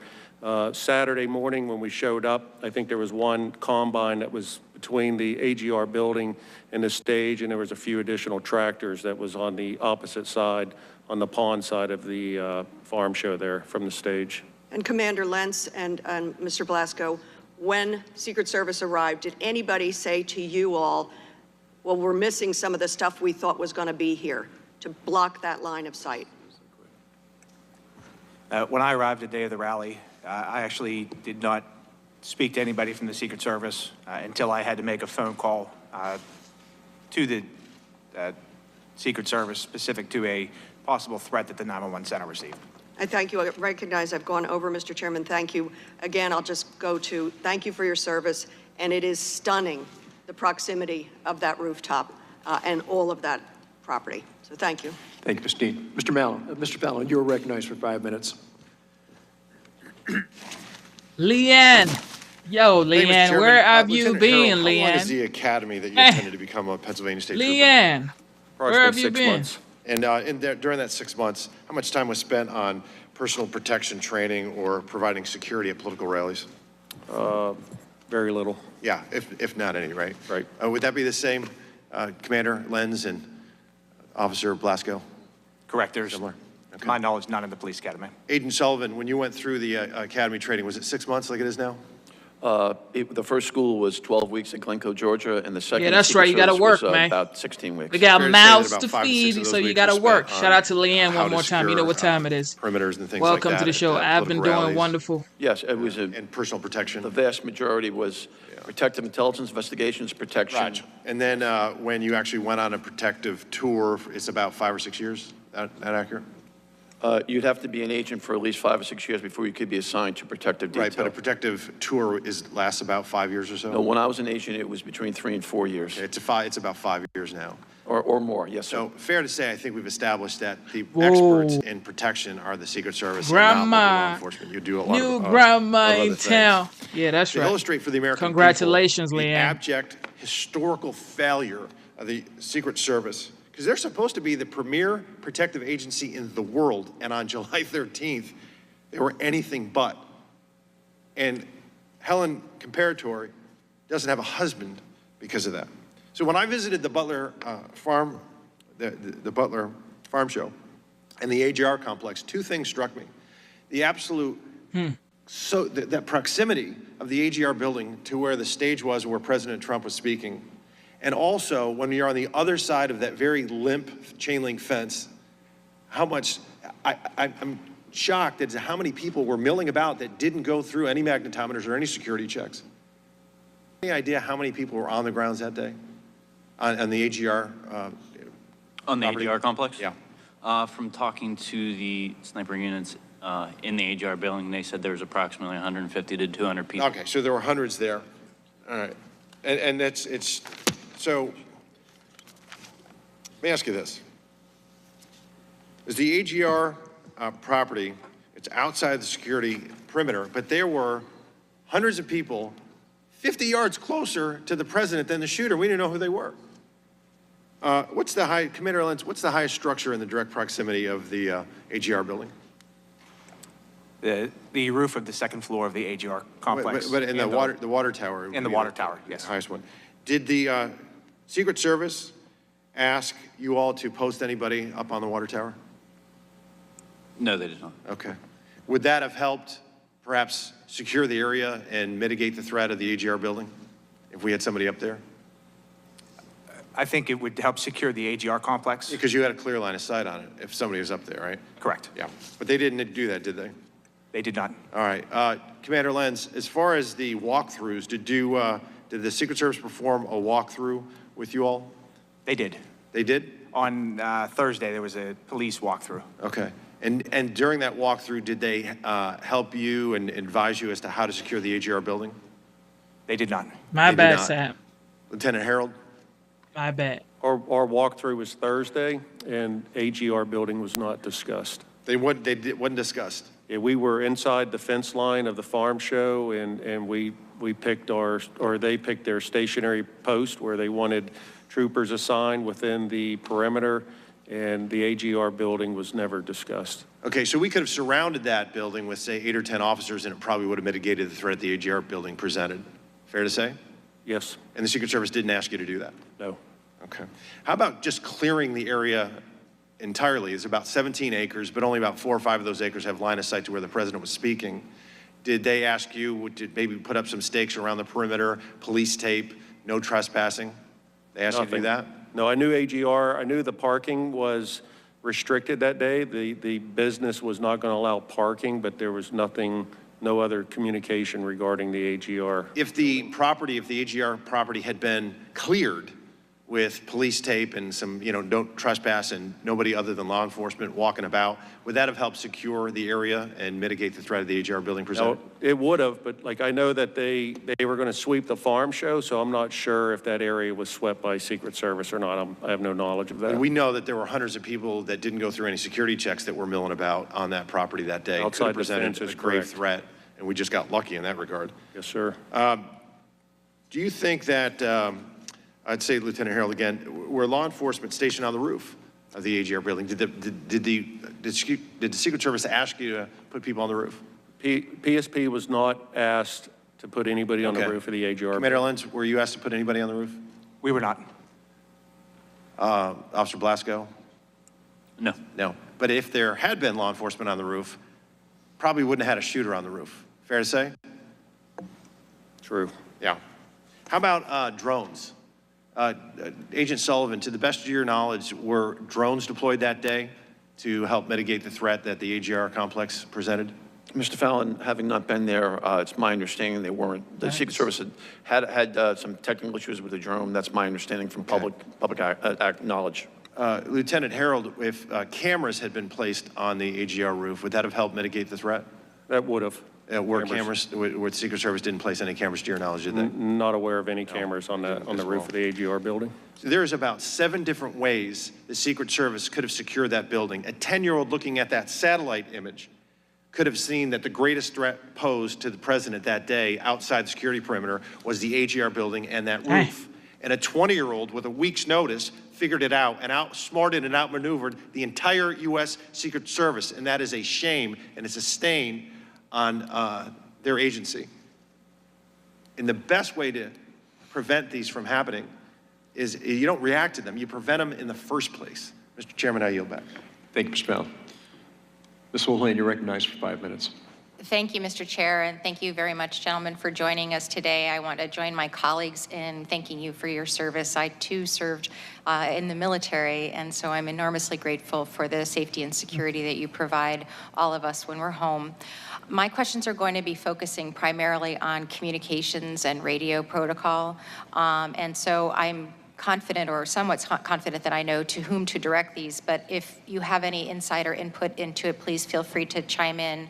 I want to start with Mr. Sergeant Lenz. Understand that you are the commander of the Butler County Emergency Services Unit, and as commander, my understanding is you were in the local command trailer, along with your deputy commander and representatives from the Butler County Sheriff's Department and the Butler Township Police Department, as well as, of course, the emergency services on that day.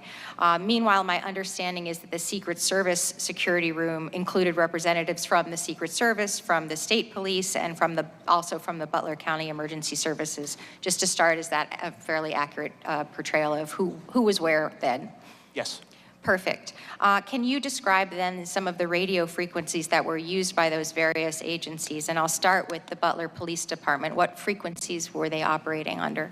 Sure. So the Butler Township Police Department was using a channel we call PD Ops 3, which was an operations channel just for the township units performing traffic control duties. The tactical police units, we were using PD Ops 4, and the sheriff's office was using the sheriff's operations channel. And my understanding there were also frequencies 1 and 2 for units that were not working at the rally as well. Is that correct? Correct. PD 1 is for patrol units that would cover the southern part of the county, and PD 2 would be the northern part of the county. And were local officers able to listen to other radio frequencies that day, other than the ones that you just outlined? No. So we were able to hear our Butler County channels only. And could you talk a little bit about the state troopers as well? What frequencies were they listening to? The only thing I can really speak to on the state police radio is we did have one in the county command post. It was a portable radio. But the newer radios seem to operate more like a cell phone, and if you don't have a connection to the tower, then they just don't work. So we had some issues hearing anything from that radio throughout the day. So you had issues communicating with the state police, and my understanding is they were on a different radio system from you. Correct, and they are on a separate radio system. I'm sure Lieutenant can echo better what they actually were using. Do you know if the Secret Service, again in a different area, was able to listen to your local radio frequencies that day? So there would have been an encrypted police radio in the command center. I believe it was being used by the emergency services side, so fire and EMS, but I believe they treated around 250 patients for heat-related stuff that day. So that radio was nonstop. So even if that radio was scanning and had the capability to hear our channels, they would not have been able to do so just because of the amount of traffic. Yes, when we were in Butler, that was my understanding, is that there were a couple hundred calls because it was such an incredibly hot day, and that, to your point, even if they had been able to listen to you, there was a lot of other chatter going on. And so, here we've got the local folks, the sheriff, the state police, all of whom have their own channels, and not all of whom are able to listen and hear to one another. Can you briefly talk a little bit about the Secret Service and whether or not you think they could hear you? I do not believe they could hear us at all. They did not have a radio from us, and we did not have a radio from them. So, in the local command post, there was no way for us to hear any of the Secret Service radio traffic. So for those of us who are of a certain age, I was in my early mid-20s during September 11th. This was almost exactly what I remember being the problem in terms of responding to September 11th, that there were all kinds of really well-intentioned, very well-trained people, but none of whom could hear one another or communicate with one another. It feels as though we haven't made a whole lot of progress on that. In your view, what would have been a better way to have this communication? Sure, it's not feasible to have everybody communicate on the same channel just because of the amount of radio traffic. However, a unified command post, as we're all taught in many different FEMA classes, a unified command post solves that issue. Yes, and I know Representative Crow started this conversation with sort of being aghast at the fact that there were clearly more than one command post, and that in some cases, my understanding is some people didn't even know that there were more than one command post, and so that's certainly a gap too. So here we were with 3 minutes and every second counting, and the Secret Service and the state police weren't able to directly hear what local law enforcement actually saw because they didn't have that interoperability with local law enforcement frequencies and didn't have possession of those radios. Given how important that communication is in communicating in a crisis, clearly one of the findings of our investigation ought to be that there needs to be certainly reform in terms of the technological communications that are going on here. My colleagues had a little bit of extra time, and with my remaining time, I'd like to ask a question about the drones. I understand that the drone technology that the Secret Service had didn't work that day. My understanding is that the person who was trying to assassinate the former president's technology did work that day. The last question that I have for you is we're always trying to solve for the last problem that we had, a shooter, a sniper. To me, we should be solving for the future problems that we aren't seeing coming around the corner, and those are emerging threats, evolving threats such as drone technologies. Gentlemen, do you have anything that keeps you up at night that isn't sort of the traditional sniper on a rooftop?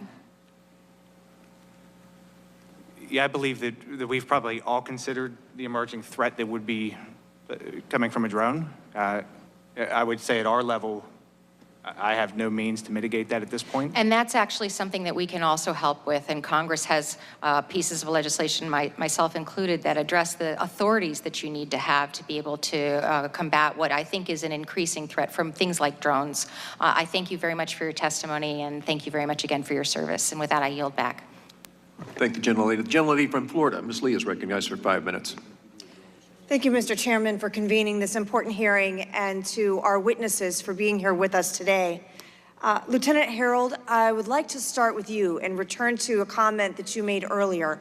I believe you testified that you actually participated in a prior rally at this same area with President Trump in 2020. Is that correct? That is correct. And you commented upon your observations about different resources that were available for that 2020 rally. Is that right? That is correct.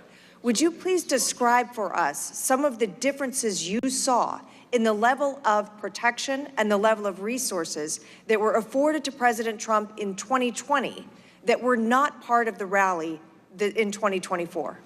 Well, first, it was the site. It was an airport that's located about 20 minutes south of the farm show. So it was an airport. It's completely fenced in. It's a restricted area. The night before, we picked up the motorcade and delivered the motorcade, I guess, or escorted it back to the airfield, and we parked it in the hangars there, and everything was secured. But there was no, I guess, the foot traffic. There's nobody walking through an airfield. It's all fenced in. It's restricted. But it seemed like there was more resources that were present for the 2020 rally compared to the one here just 75 days ago.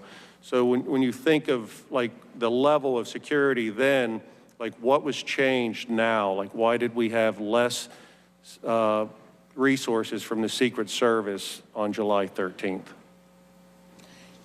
In your observation, did it appear that there were a greater number of Secret Service agents involved in the 2020 rally? There definitely was, but it could have been because of the motorcade too. Like that, I mean, it was former President Donald J. Trump was the president then, so it seemed like there was more assets, resources, the motorcade, there was definitely more security at the airfield at the Butler Airport compared to the Butler Farm Show. And Mr. Sullivan, I'd like to return to you for a moment. You testified earlier about very extensive and very specific training you received as a Secret Service agent before being put on a protective detail. Is that correct? Yes, ma'am, that's correct. And I believe your testimony was that in addition to specific law enforcement training, you spent years in preparation and training before you actually were on that particular service. Yes, Ms. Lee, that's correct. Now, other federal agents who may be brought in to supplement Secret Service in a rally such as this, do they receive that kind of training? No. So we've discussed earlier that state and local law enforcement would not and did not have that kind of specialized training. But to be clear, it is also true that other federal agencies don't receive that specific training, that specialized training either. Well, every agent that goes to the Federal Law Enforcement Training Center Criminal Investigative Training Program does get an introduction to protection. They do get some familiarity with it. And then before when the Secret Service, I'm no longer there, but borrowed agents from other agencies. When I was an agent, we used ATF, IRS, Customs. Now it's Homeland Security investigators. They are briefed, and they get a briefing and a familiarization with Secret Service procedures. But remember, though, the agents that are helping from HSI are not doing the advance. They're not making decisions on how to create the security plan. They're in a specific post with specific post instructions for that post. But would it be correct to say that Secret Service agents who are specifically assigned to a protective detail have far more extensive training in that specific type of service and law enforcement activity than would your counterparts at other agencies? That is 100% accurate, Ms. Lee, yes. And are there things in your observation about the particular rally today and the staffing associated with it? You touched earlier on how it's imperative to include state and local law enforcement, but are there particular things about this rally that you've observed that you think might have elevated and improved the security posture? Well, again, Ms. Lee, I wasn't there. I'm just acting on the information I've received in public knowledge. I think there was clearly mistakes made. There were decisions that were not appropriate in my opinion. And I'm really appalled at the communications plan, or lack thereof. I can't fathom how that would be acceptable, and it's absolutely not acceptable. Thank you. Mr. Chairman, I yield back. Thank you, General Lee. Representative Moskowitz, you're now recognized. Thank you, Mr. Chairman. The assassination attempt against President Trump on July 13th was a chilling moment in our country's history. This task force is committed to ensuring that security failures on July 13th never happen again. We thank you for being here, gentlemen, to help provide the task force transparency and answers to the American people. There were a host of issues with planning and execution of the July 13th rally, including communications failures. I'm familiar with communications issues. As the former director of emergency management for Florida, I was the first emergency management agency to institute FirstNet for everyone in my emergency management agency and all of our CERT components. Additionally, I helped establish the Marjorie Stoneman Douglas Commission after a shooting at my high school in Parkland, which also had radio throttling and cell phone issues, major communication issues where police departments couldn't talk to each other even though they were at the same site. Sergeant Lenz, were there cell phone issues on July 13th, and if so, what were they? There certainly were. As more and more people started to arrive, it seemed that cell phone communications started to fail. I do have my cell service through FirstNet, so throughout the entire rally, I was able to make phone calls and send messages. But even in the command post, we were operating a mobile CAD and also a mobile radio platform that didn't have enough signal to actually operate. So we switched back to just using portable radios. All right. And just for the edification of people watching at home, following the communication failures on September 11th, 2001, the 9/11 Commission recommended the creation of a nationwide communications network that would include priority and preemption capabilities for our first responders. FirstNet was AT&T, Frontline was Verizon, and those plans allow priority and preemption capabilities for first responders to prevent that sort of thing. And so, Sergeant Lenz, to your knowledge, did any law enforcement personnel who had access to FirstNet or Frontline on July 13th report issues with their cell phones? So Frontline or FirstNet people, did they have any issues? To my knowledge, no, they worked the entire time. My pictures were a little bit slower to send, but they did go through. Yeah. Which members of local law enforcement can access Frontline or FirstNet? Do local law enforcement departments provide those? I do not know. So mine is actually my personal phone that I set up through FirstNet. Right, so you have to pay for that yourself? Yes. To have priority to make sure you can communicate? Yes. Right, okay. At the July 13th event, a local sniper sent pictures of the shooter to other local law enforcement officers approximately 45 minutes before the shooting at 5:34 p.m. While some officers received those pictures, several law enforcement officers reported that they did not receive those photos of crooks due to connection issues. Sergeant Lenz, our understanding is that everyone who had FirstNet was able to receive the pictures of crooks. Is it your understanding as well? Yes. Okay. To your knowledge, were the local law enforcement officers on the ground in Butler on July 13th that had FirstNet or Frontline Were any of those unable to receive it? Not that I've heard. Okay. Would all local law enforcement having access to FirstNet or Frontline help improve communication issues at major events, in your opinion? Yes, it's long been known that when you get a very, very large crowd of people, the cell system can only handle so much. At the 2020 rally, there was actually a FirstNet truck, I believe, that had been driven there and deployed as an additional cell tower. And I do not believe that occurred at this rally. But it does seem that the FirstNet is a very, very good option to make sure we have cell phone capabilities. Right, so I just want to think about it, right? So the 9/11 Commission recognized this in 2001. We created a solution, and yet it's 2024, and we're still not implementing that solution at the highest levels of our security agencies to keep former presidents safe, for law enforcement on the ground who are a part of that, for Secret Service who is a part of that.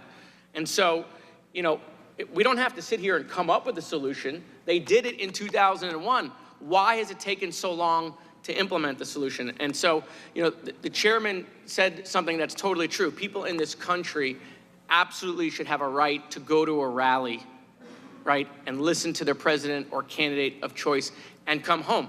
By the way, parents should have the right to send their kids to school in this country, right, and for them to come home as well. Mr. Chairman, I yield back. Thank you. I thank the gentleman. Now recognize the Chairman of Homeland Security, Chairman Green. 5 minutes. Thank you, Mr. Chairman, and thank you and the ranking member for your leadership on setting up this hearing today in this investigation, and thank you to the witnesses. Colonel Christopher Paris, I think the commander of the overall Pennsylvania State Police, testified before the Committee on Homeland Security a few weeks after the events in Butler and a few weeks before this task force was formed, that a photo was taken of the shooter with a rangefinder actually actively ranging the podium. He further testified that that image was texted to a PSP officer in the control center and showed to the U.S. Secret Service approximately 10 minutes before President Trump took the stage. Can you, Lieutenant Herold, confirm that that testimony is accurate to your understanding? I have no knowledge of the image prior to or during the day of July 13th, so I can't answer to that. Like if it came up in the investigation, I had nothing to, or I have no working knowledge of the investigation, just the events that took place that day on the 13th. You were on the ground there that day. So yes, sir. This was reported to us in committee and under oath. I mean, you know Christopher Paris, good man. I do. Your boss. Yes, sir. Okay. Mr. Sullivan, you've been made aware, I know my colleague, Mr. Walsh, talked about the intel. Apparently, the additional intel was received about 21 days before the event. It was reported, as I understand it, to the Trump detail 7 days before the event. Considering this heightened intelligence, do you think allowing President Trump to take the stage after an image of an individual ranging the podium with an optical rangefinder is received 10 minutes before was a good idea or a bad decision? Well, I don't know if the detail leader was told about that image being received. Had the detail leader been told about PSP guy says it was shown by on a text. The phone said, "Here, this is the image of the guy, somebody ranging the target." Yes, Mr. Green, I understand that, but that may have been somebody in the security room, and that wasn't transmitted to the detail leader. I don't know if it was. So I'm just asking, well, let me ask this question. Is it, like, if any Secret Service agent is aware of something like that, can any Secret Service agent go, "Hey, whoa, stop, we don't need to let the president on the stage"? Absolutely. Okay, that Absolutely. didn't happen. Okay. But primarily it would be the detail leader's responsibility, but any agent could step in if she thinks it's an immediate emergency. Okay, good. Commander Lenz, you mentioned that the local law enforcement activity fired the first shot. Is that correct? That maybe hit you mentioned maybe that he withdrew. Do you think he was hit, or do you think he just sort of ducked because he was taking incoming fire? In speaking with the officer that fired that shot, he's very confident that his round was on target. And the way he described him, it wasn't a duck. Is the doctor still available and online? Yes, I am. Were there 2 bullet wounds in this individual or just one, the headshot? No, it was just the one. Okay. I just found it interesting that when we were briefed by the FBI, we didn't get told about that shot taken by the local guys. Lieutenant Herold, did Secret Service, the shooter apparently had the gun stored somewhere, as I understand it, on near the AGR building. Did the Secret Service use canines? Thank you for tuning in one more time. Double tap your screen, subscribe to the channel. Let's go. That you're aware of? Is that a question for me, sir? Lenz, or you, sir, Commander Lenz, or? I'm not aware of any canines clearing the area of the AGR international property. We were told that K9 units would clear the farm show ground. So to me, I'm thinking inside the fence line at, I believe, 1100 hours that day. Are you aware that that happened? Either of you, that did occur? You saw that my officers did report that there were dog teams in the same barn as them. Okay, very good.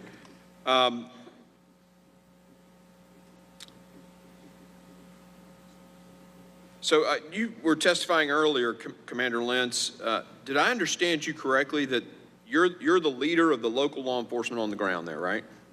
Just the tactical units. Okay, the tactical units. The first time you talked to Secret Service that day was when you needed them and you called them? Correct. Did anybody check in with you to make sure your guys were in the right place for the event? They did not check in with me, but They did not. Let me make sure I got this correct. The U.S. Secret Service is about to pull a security detail around a president at an event with a lot of people and a lot of risk, with a heightened risk from an international threat, and they didn't even check in with you to make sure your guys were in. Unbelievable. Let me ask this question to both you guys, Commander and Lieutenant.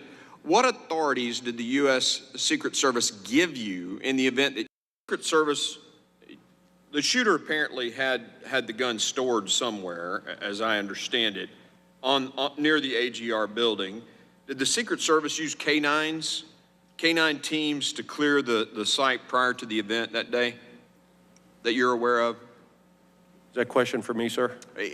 Lenz, or you, sir, Commander Lenz, or? I'm not aware of any canines clearing the area of the AGR international property.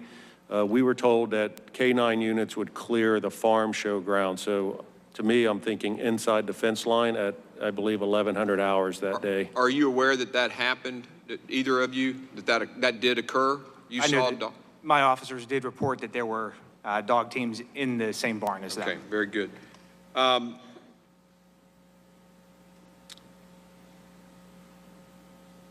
So you were testifying earlier, Commander Lenz. Did I understand you correctly that you're the leader of the local law enforcement on the ground there, right? Just the tactical units. Okay, the tactical units. The first time you talked to Secret Service that day was when you needed them and you called them? Correct. Did anybody check in with you to make sure your guys were in the right place for the event? They did not check in with me, but They did not. Let me make sure I got this correct. The U.S. Secret Service is about to pull a security detail around a president at an event with a lot of people and a lot of risk, with a heightened risk from an international threat, and they didn't even check in with you to make sure your guys were in place and ready to go? Correct, not with me. And you're the leader of one of the tactical units covering this and had responsibilities on this site? Yes. I find that unbelievable. Let me ask this question to both you guys, Commander and Lieutenant. What authorities did the U.S. Secret Service give you in the event that you saw someone with a weapon, or, I mean, did you have authority, first shoot authority, and was that very clear what you were to do under the circumstances if you saw an active threat like that? They didn't provide any guidance to us. However, our standing orders with our team.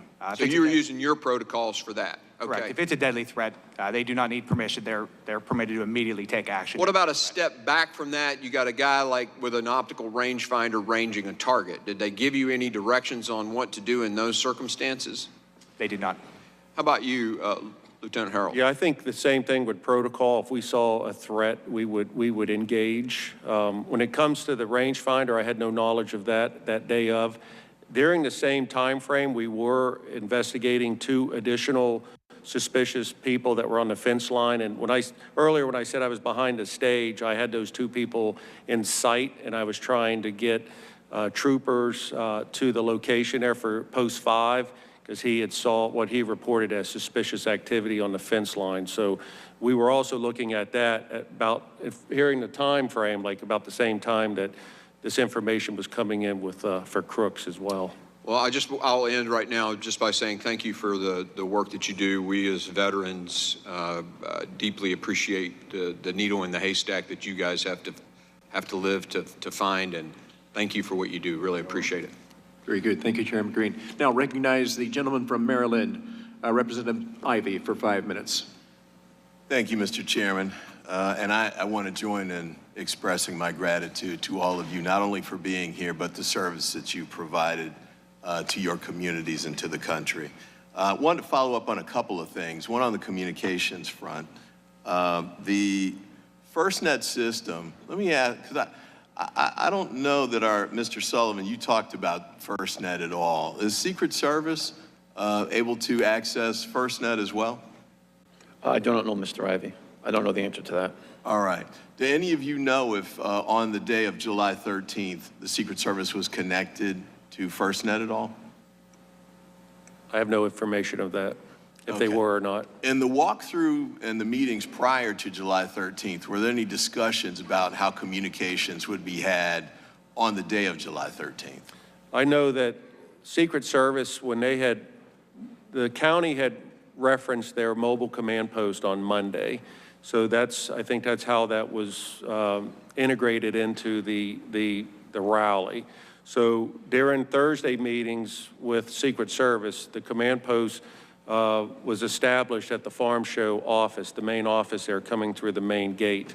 So I knew that they were going to have, or Secret Service said they were going to have their representative there, and that's where we opted to put our sergeant in the command post with Secret Service. There were some communications with portables and the radios, but nothing with FirstNet cell phones. All right, so we had communications with, Commander, you mentioned, I forget the name of the channel, but one of the channels that you used, right? You had people using cell phones, I guess for direct calls and for text communications? Yes. Yes. All right, and then you had multiple other radio channels that were being used. Yes. Is that right? And some people were using FirstNet and some weren't. Is that all fair? Correct, yes. All right, and then you had two separate command posts or that had communications going through them. Is that right? Yes.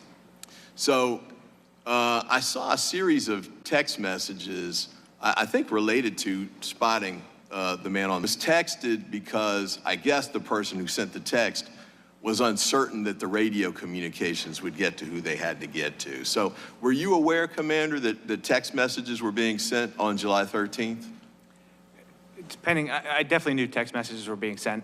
In fact, that's how I got the picture of who we were looking for, so that I could then forward that to the state police sergeant that was in the Secret Service Command Center. All right, and on July 13th, was there a way to relay that photo directly to the Secret Service using, I don't know, whatever electronic means that you were in connection with the Secret Service with?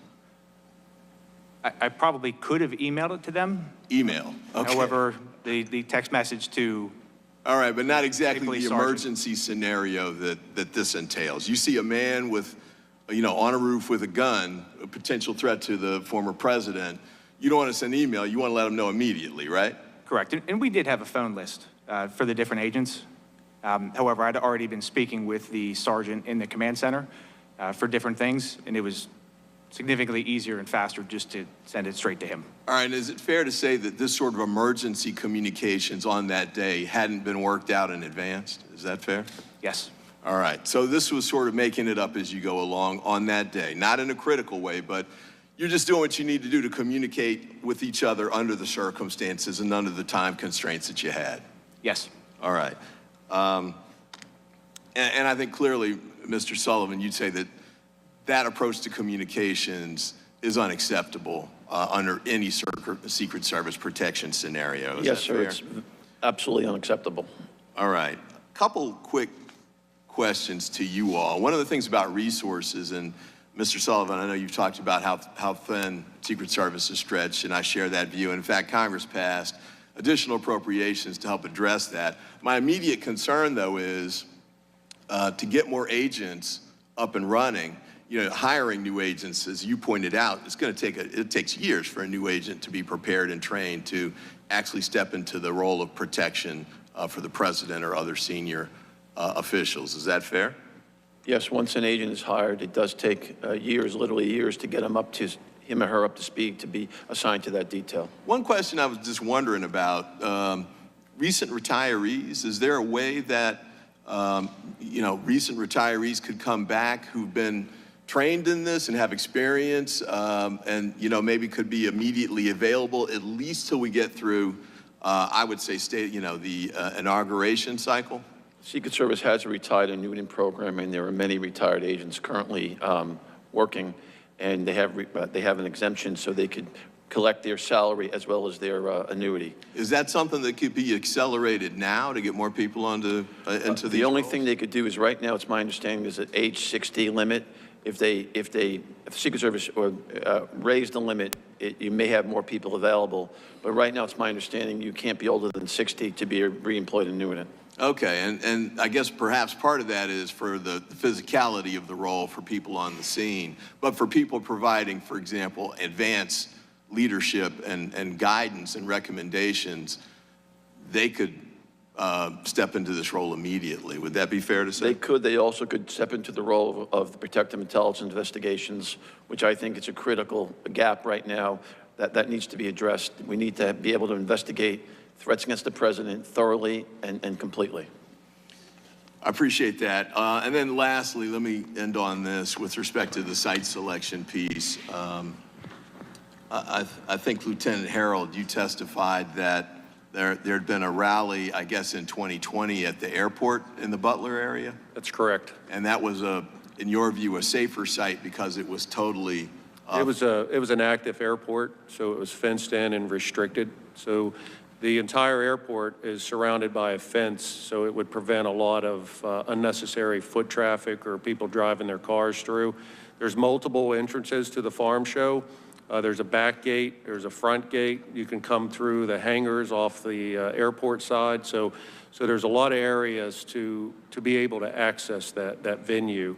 So looking just at site, the airport's more secured. And just when I stepped onto the Butler site I went with Chairman Green the first time, the shots came from, I guess as the former president would have been facing, the shots came from the AGR building on the right. But I noticed that there was, I don't know, maybe 10 buildings on the left side of the stage as well, including some kind of rodeo stage or something along those lines. Is there other buildings up there? There were other buildings on site, and I believe that ESU had members in those, I guess it's the grandstand it's called, at the farm show. So there was LE in those buildings. And there was also a water tower there too, right? Yes. Okay. So from the standpoint of ease of protection, putting protection detail in place, Mr. Sullivan, would it be easier if the fewer rooftops you have, the fewer sites that would provide a possible shooting venue for a sniper or an assailant in this instance?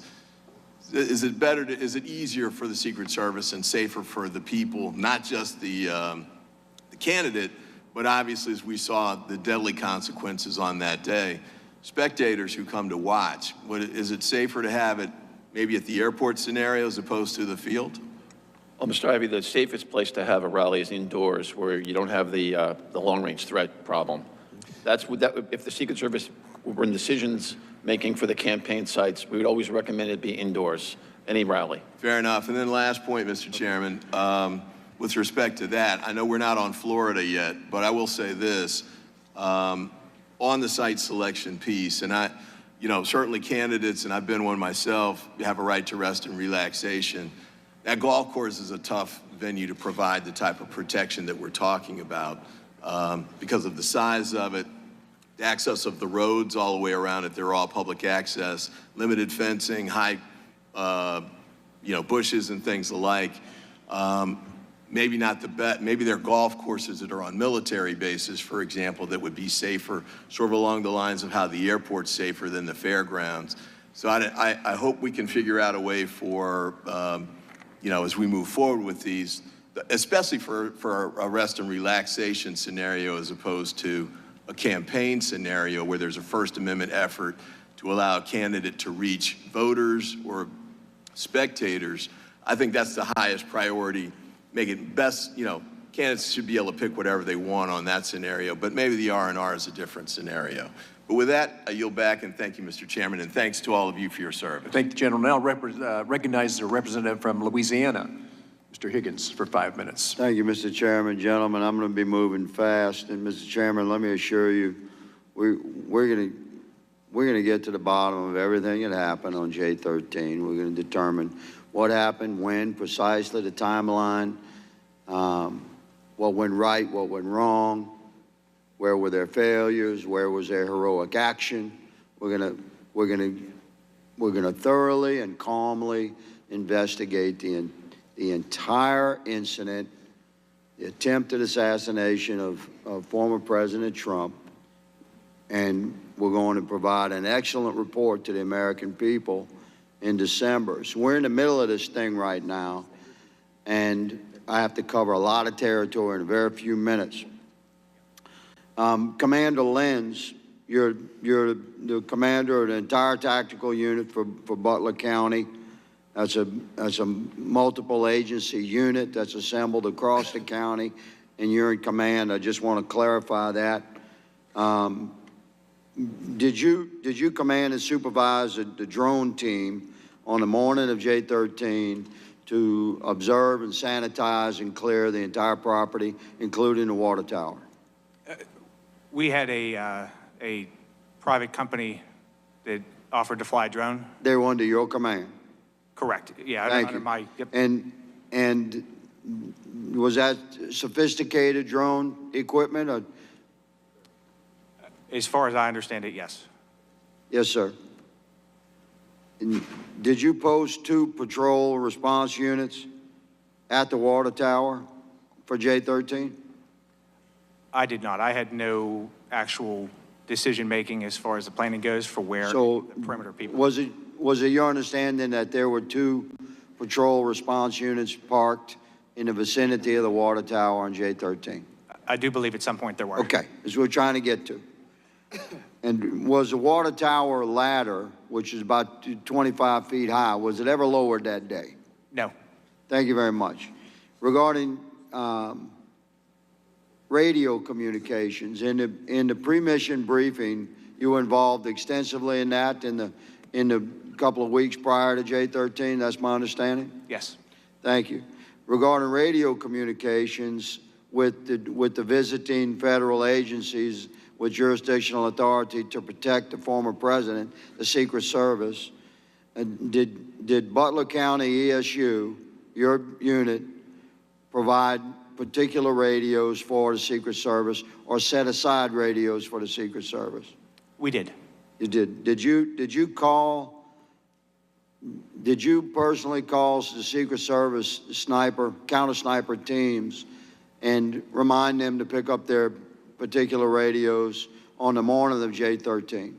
So I had spoken to them at the walkthrough and offered the radios. That was on Thursday. Correct. And then the day of the rally, our sniper team leader, when they did their face-to-face, he reminded them that the radios. Yes. Did they ever pick up those radios? They did not. And so those 2 counter sniper teams for the Secret Service were posted up on roofs. There was a northern counter sniper team, which ultimately did not take a shot on crooks because their line of sight was blocked by a couple of trees.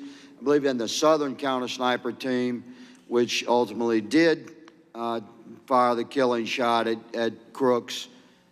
They were up on roofs by themselves, correct? Yes.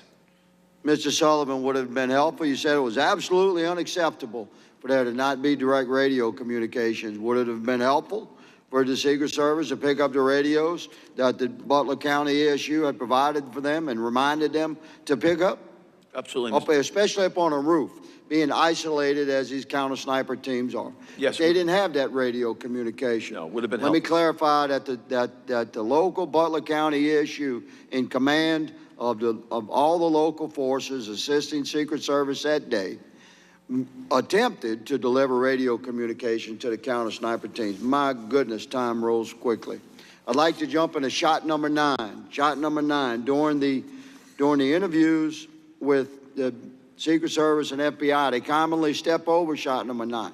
They say Crooks fired 8 rounds, and then the Secret Service fired the killing shot, shot number 10. But there was a shot number 9 fired, was there not, Mr. Lenz? There was. Okay, Commander, I'm gonna quote from the transcribed interview of Aaron Zalapone. That's a tactical SWAT officer under your command that took shot number 9. He was deployed. He heard the radio traffic. He saw the commotion. He left his deployed position and ran into a position where he thought he might be able to get a shot on if there was a shooter up on a roof, somebody on a roof. He said seconds after that is whenever the first 3 shots were fired. So I hear the first 3, crack, crack, crack. And at this point, I'm like, okay, where we at here? I look up, that's when I see Crooks. I got his head, his shoulders, I can see a rifle. At that point, I hear another crack. That's when I start pulling my weapon up. He gets 3 off. As I'm getting my target acquired, I'm getting my red dot up, I can see the gas emit from his barrel, his muzzle. Then right after that, I hear the snap of his 5th shot go off.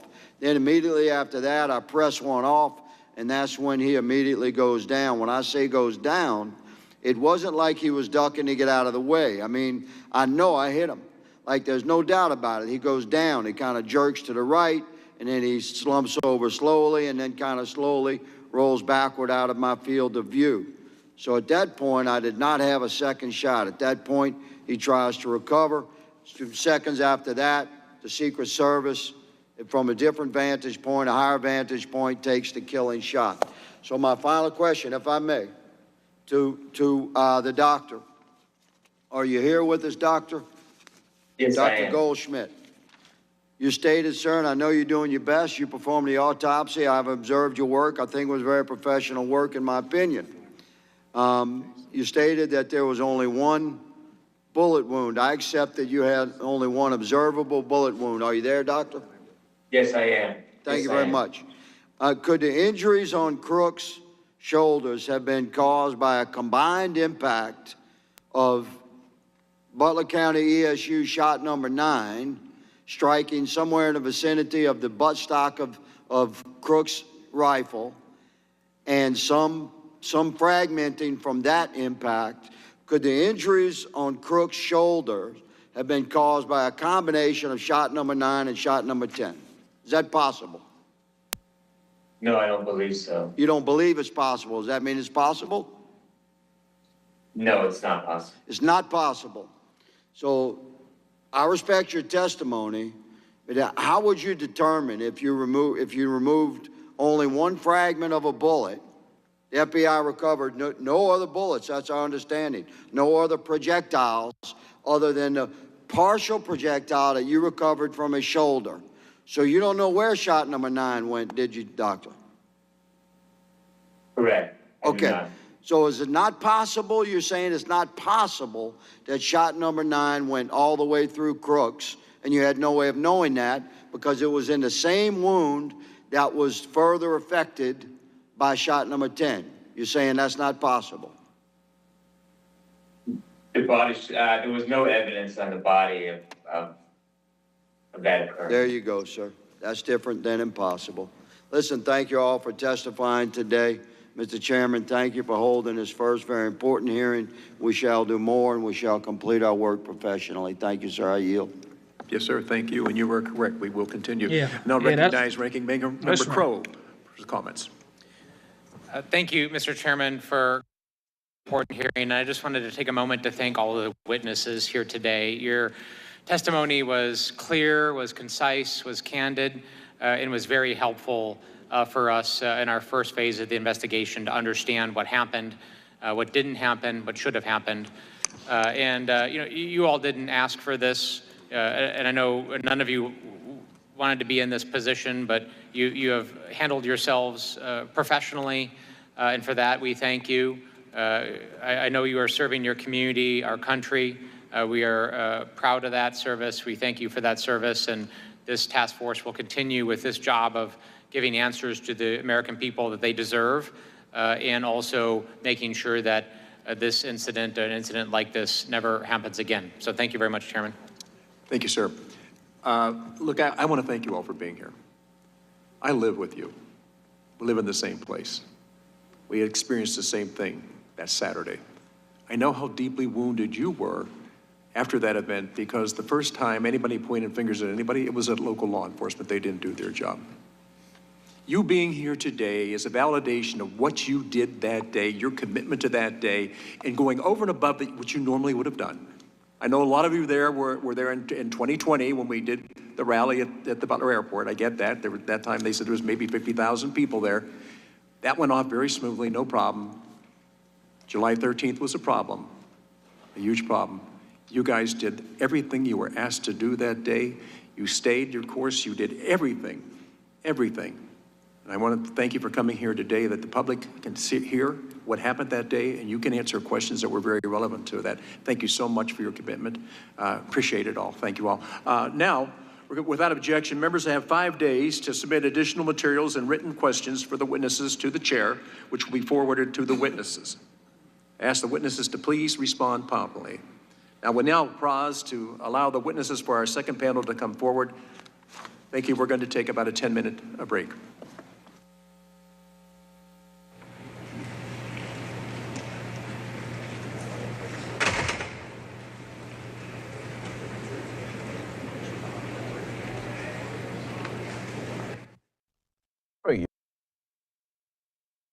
Shout out to everybody watching the live show. You know what time it is. Double tap your screen, subscribe to the channel. Okay, I think they are going to be taking a break. And then they're going to start all over again. Let's see.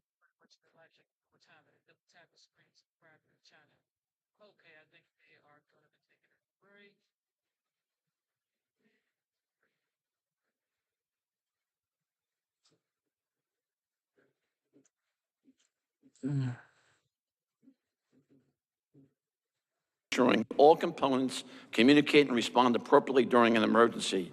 Usually there'll be one overall command post for the visit, with each site having a security room, a scaled-down version of a CP.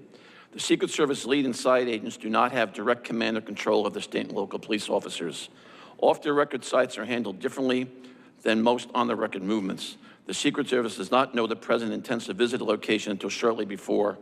The Secret Service missed on these key areas of coverage. This is a particularly important, given the fact that former President Trump will be returning to the same site to finish his speech on October the 5th. I talked to both Corey and Eli before this. Rarely in your life do you have a second time to do the right thing after you messed up the first time. Now, this panel will be different than the last. Both of witnesses will be allotted 5 minutes for remarks, and then we will gavel out. I want to now recognize Representative Crane for 5 minutes. Representative, thank you for being here. Thank you, Mr. Chairman. We appreciate the opportunity to appear before you today as you conduct this very critical hearing. For those of you who don't know, I served in the U.S. Navy from 2001 to 2014, had the opportunity to deploy to Iraq multiple times with SEAL Team 3. One of my qualifications was as a sniper. We are highly trained in various aspects of military operation, weaponry, technology, tactics, and all sorts of mission sets to include executive protection. With that background, it's evident to me that many basic security measures were completely dropped. That being said, you do not have to have a background in special operations to recognize the incompetence and security failures that led to the catastrophic vulnerabilities surrounding President Trump and the crowd that day. I hear from Americans every day in complete disbelief in the wake of 2 assassination attempts in 2.5 months that cannot believe how ineffective our Secret Service has become. There's simply no excuse. I'm glad I can testify today to share some insight into the operational failures of that fateful day. Rep. Mills and I visited Butler, Pennsylvania rally site immediately following the assassination attempt to investigate. I've also visited the site with Homeland Security Chairman Mark Green and my colleagues on the committee. Some of the main challenges facing Secret Service were completely avoidable. For example, we investigated the second floor window. Secret Service agents and local law enforcement had access to overlooking the roof from where the shooter, the former president. I was able to confirm that had anyone stationed in the second story at AGR building come off of their weapon system, moved to the window, and looked out the window during their search to reacquire Thomas Crooks, they would have seen him within 30 to 40 yards of that position. He would have easily been spotted lying on that roof with no camouflage and his rifle. We were able to confirm that former Secret Service Director Cheadle was lying to Congress when she gave us the excuse that the roof was too slanted, too dangerous for Secret Service snipers to take up counter-sniper positions. But as myself and others who went up on that roof, it was not steep at all. Ironically, the positions that Secret Service counter-snipers posted themselves upon were actually far steeper than that roof at the AGR building. Furthermore, Secret Service did not have any of its counter-snipers on a nearby water tower, the tallest structure at the farm show grounds. I knew immediately upon setting foot at that site, and Mr. Chairman, you were there as well, that that's exactly where I would have placed myself as a counter-sniper because of its commanding view over the entire property. Not only would any counter-sniper have been able to easily engage Thomas Crooks from that position that he attempted to assassinate former President Trump, but it is very likely that Thomas Crooks might have decided to abort his mission and go home had we had counter-snipers on that water tower. The thing that we need to understand about security is how important deterrence is. Had Thomas Crooks visually spotted or located counter-snipers with the use of his drone that day, it is very likely that he would recognize that he would have been deterred long before ever getting into that position capable of having a direct line of sight to the podium and to President Trump, and would have possibly aborted his mission. Rep. Mills and I also ranged several other buildings and windows that were well within range for anyone with a desire to assassinate the former president. Upon our investigation that day, we were informed that nobody was posted on nor had conducted any advanced work amongst these very choice and accessible firing positions. Rep. Mills and I both concluded within minutes of observation from the same exact positions used by Secret Service counter-snipers that this was a horrible venue for a rally, and Secret Service should have done everything possible to dissuade the campaign from hosting it there. To date, we have seen no evidence that Secret Service tried to dissuade the campaign from using the site due to the alarming threat profiles surrounding the site. Though I appreciate the former president's courage and strong desire to rally his supporters, I strongly suggest that he and his campaign avoid this site on October 5th and in the future, which leads me to my most concerning assessment now of both assassination attempts on the former president. I cannot be more clear. To this point, we have been extremely lucky.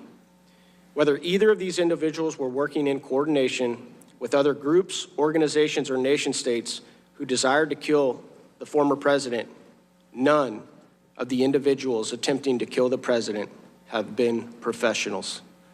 I can tell you that with authority by the weaponry and the gear they used, as well as the fact that Thomas Crooks took a headshot. I can tell you from experience that most snipers are trained to take center mass torso shots, if possible, for the very exact reason that we saw him miss a headshot on July 13th. I can also tell by examining Ryan Ruth's final firing position on the fence line of the golf course that he too was not a professional. No trained sniper, no trained assassin would have set up their final firing position the way he did. We are trained to make absolute sure that nothing on our person or in the vicinity of where we are located and going to take our final shots, that anything stands out from the environment we are in. You could see those large bags holding ballistic plates on the fence, which would easily catch the eye of any trained security agent. He also stuck his barrel through the fence instead of cutting what we call a loophole in it so that he could stay back in the shadows, allowing his concealment. I want to reiterate, to date, these individuals that have tried to assassinate former President Trump are not professionals. What is going to happen, Mr. Chairman, when the president of Iran, China, Russia, or any other country or group who does not want to see President Trump come back into office send professionals? What is going to happen next time if there is a 10-man Hezbollah team, snipers, assaulters, and drone operator? Leslie, I was about to say, chill, bro. Coordinated and overlapping assassination attempt on the president. I think we can all see by now that their likelihood of success would be tremendous. My suggestion to the former president and to his campaign is that he beef up his private security detail of individuals who are loyal to him and not burdened by the bureaucracy and culture of an organization that many of us used to hold in very high esteem. The reason for this is so they can plug holes that Secret Service continues to leave and make sure they are not putting him in vulnerable situations. It is important that these investigations and oversight continue to make sure that in the coming days, weeks, and months, and even years, that this is no longer a regular occurrence and not even a possibility. I want to challenge this task force to continue doing the great work that they are doing here today. And I also want to challenge them to have enough courage to think outside the box, challenge the mainstream narratives, and be willing to investigate every theory, regardless of how conspiratorial others might claim them to be. There is a concern from the American people that this task force will be like most investigations in Washington, D.C. that lead to zero accountability and transparency, and simply call for money for an organization that desperately needs reforms at its core. I'd like to again thank the chairman and my colleagues on this task force who are doing great work, and the witnesses giving their time and knowledge to help uncover the truth and bring all facts to light. Thank you, Mr. Crane. I tell you, we accept the challenge. When we're done with this, the American people are going to have faith and trust and faith in everything that we've done, the confidence that we did what we were supposed to do, what we were tasked to do. So I thank you so much for being here. You all have kept that standard up. Now recognize Representative Mills. Thank you, Mr. Chairman. I want to first take a moment just to correct the record that my actual time as a designated defensive marksman and counter sniper was as a contractor of the U.S. State Department on a protective detail, not as a military sniper.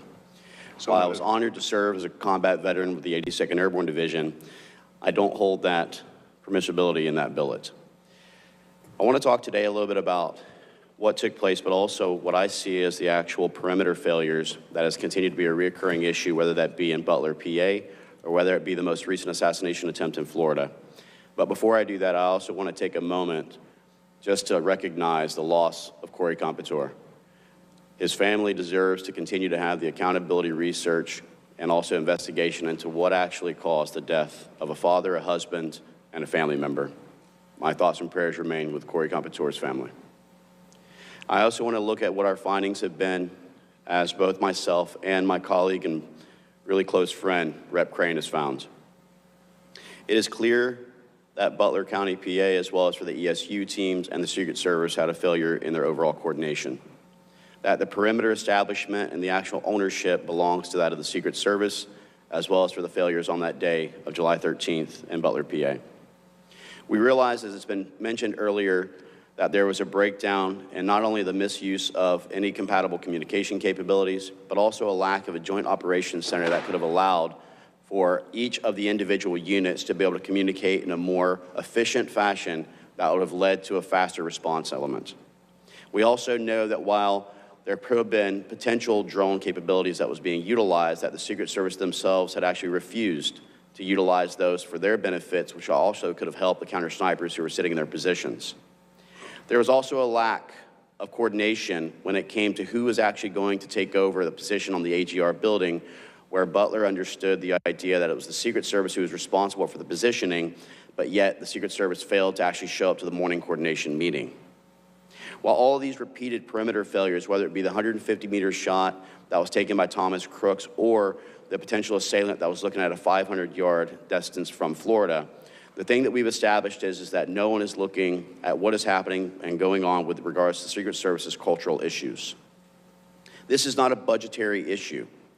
And I want it to be clear that we cannot treat this as DC has continued to treat things, where we throw money at problems in hopes that it's actually going to cause that to be a solution. This breaks it down into three simple things. One is poor leadership of the United States Secret Service, whether that be under Director Cheadle or whether it be under Rowe. To quote Dan Bongino, who is actually a former Secret Service agent, he said that he does not feel any safer or better now than he did under Cheadle, having Rowe in the helm. I think leadership, as we can all admit to, whether it be in the military, the police force, or whether it be here in the House, leadership is one of the things that we must rely upon heavily, and there is a crisis in leadership. I also want to look at the fact that there is a prioritization across not just our military, but other departments and agencies to prioritize diversity, equity, and inclusion under DEI, the meritocracy and readiness of our actual capabilities on the ground. But the further thing that I think is needing to be explored is the doctrine itself that is being utilized by the U.S. Secret Service. For too long, they've continued to go under a very specific and very understandable thing where whatever your title is that you hold results in the amount of resources and assets that are being allocated. This is a failure by any of us who understand security or anyone who's even got a basic knowledge of security that you must conduct the necessary threat analysis to determine the risk management matrix that then determines what the assets and resources that should be allocated. This is not as simple as saying that you're a former president and therefore there is a one-size-fits-all for Jimmy Carter, Bill Clinton, President Bush, or former President Donald J. Trump. We must acknowledge the fact that what we're looking at now is also the fact that so much time has passed and so much of the actual potential evidence has been destroyed or put away. That Thank you for tuning into the live show. You know what time it is. Double tap your screen, subscribe to the channel. Let's go. Having laid in the actual position where Thomas Crooks took the shot above and upon the AGR building, as well as having sat with Rep. Crane and ranged the position from the counter sniper teams where the alleged shot was taking place, this is something that should have been preventable and should have been known to the counter sniper teams. I want to also point out the fact that as Rep. Crane discussed, I think that until the actual problem and the solution can be found for the Secret Service with the three key areas that I've talked about, that a private security detail who does not have any political agenda or affiliation to protect the president is what my recommendation would be to ensure that the inner core is basically protected at all times, utilizing his available Secret Service assets and resources to be pushed out further to allow that perimeter failure to be completed. I want to thank the task force for giving me the opportunity to actually testify before you. And I want to point out that when we're looking at the map that's behind you, Mr. Chairman, that it is not just the AGR building 150 yards away approximately that was the issue, but even if you look directly to the 12 o'clock of the stage, you have the Kubota dealership, which is only within about a 400-yard shot placement, which Rep. Crane and many snipers and counter snipers can tell you is a very feasible shot. When speaking to the Kubota dealer, we noted the fact that not a single Secret Service or local law enforcement agent had ever talked to that dealership to ask them whether or not they could put any snipers on the rooftop or whether or not they could actually utilize that as an overwatch position. If you look to what would be from my vantage point right now, which is the 3 o'clock, which would be the 9 o'clock for the president, that was the area that was actually the third counter sniper team that one of our whistleblowers, Ben Schaefer, had talked about from his vantage point and being able to see Thomas Crooks at an earlier time. Mr. Chairman, I point these things out to the committee, and again, to echo my good friend Representative Crane, I challenge you to continue to go forward and to not be feared away from the idea of being labeled a conspiracist by looking into every possible outcome, being able to look at every possible provided video, listen to every single testimony of each individual whistleblower. But I also pledge my continued support for the task force, as does Rep. Crane, to provide information, intel, and any of our findings to help further this investigation. While it is an independent investigation, I want you to know that it is not exclusive of the efforts in which you are taking and that we are here to work together to try and find a solution to improve our Secret Service and to guarantee the protection of not just President Donald J. Trump, but any of the actual nominees on either side of the aisle. Thank you so much for this opportunity. I want to thank you both. Now, we have put the picture of that whole area. One of the recurring questions was, what's the perimeter where it should be? Now, you two were both there. I know you were both up on the roof of AGR. I've been in constant conversation with the people who run the AGR. They didn't know on July 13th that their whole area was something that was going to be just overrun with people. So the question was, and to me it's always the same thing, every time there's a failure you look at, it's the failure to prepare that causes the failure ultimately. you two, with your expertise and having been there and both being on that roof, when I first walked on the, when I first walked on the grounds, but whenever Eli and I walked on the grounds when Homeland was there, the first thing Eli said to me as we started to go across the open area is, who was in the water tower?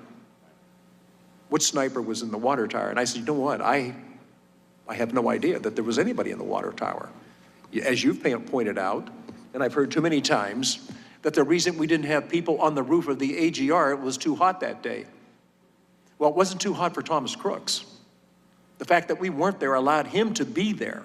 Now, as I said earlier when we opened the whole conversation, we are going to have a second chance to do the right thing and correct the failures of July 13th. The president has decided that he is going back to this site. And I think we know him well enough. He defies any type of logic when it comes to, sir, we're concerned about your safety. And his answer is always the same thing. I'm committed to serving the people of this country. Nobody puts themselves in that position that I've ever been around before. You all served that way, but to me, it's astounding that this gentleman is ready to go back to a place where he almost lost his life.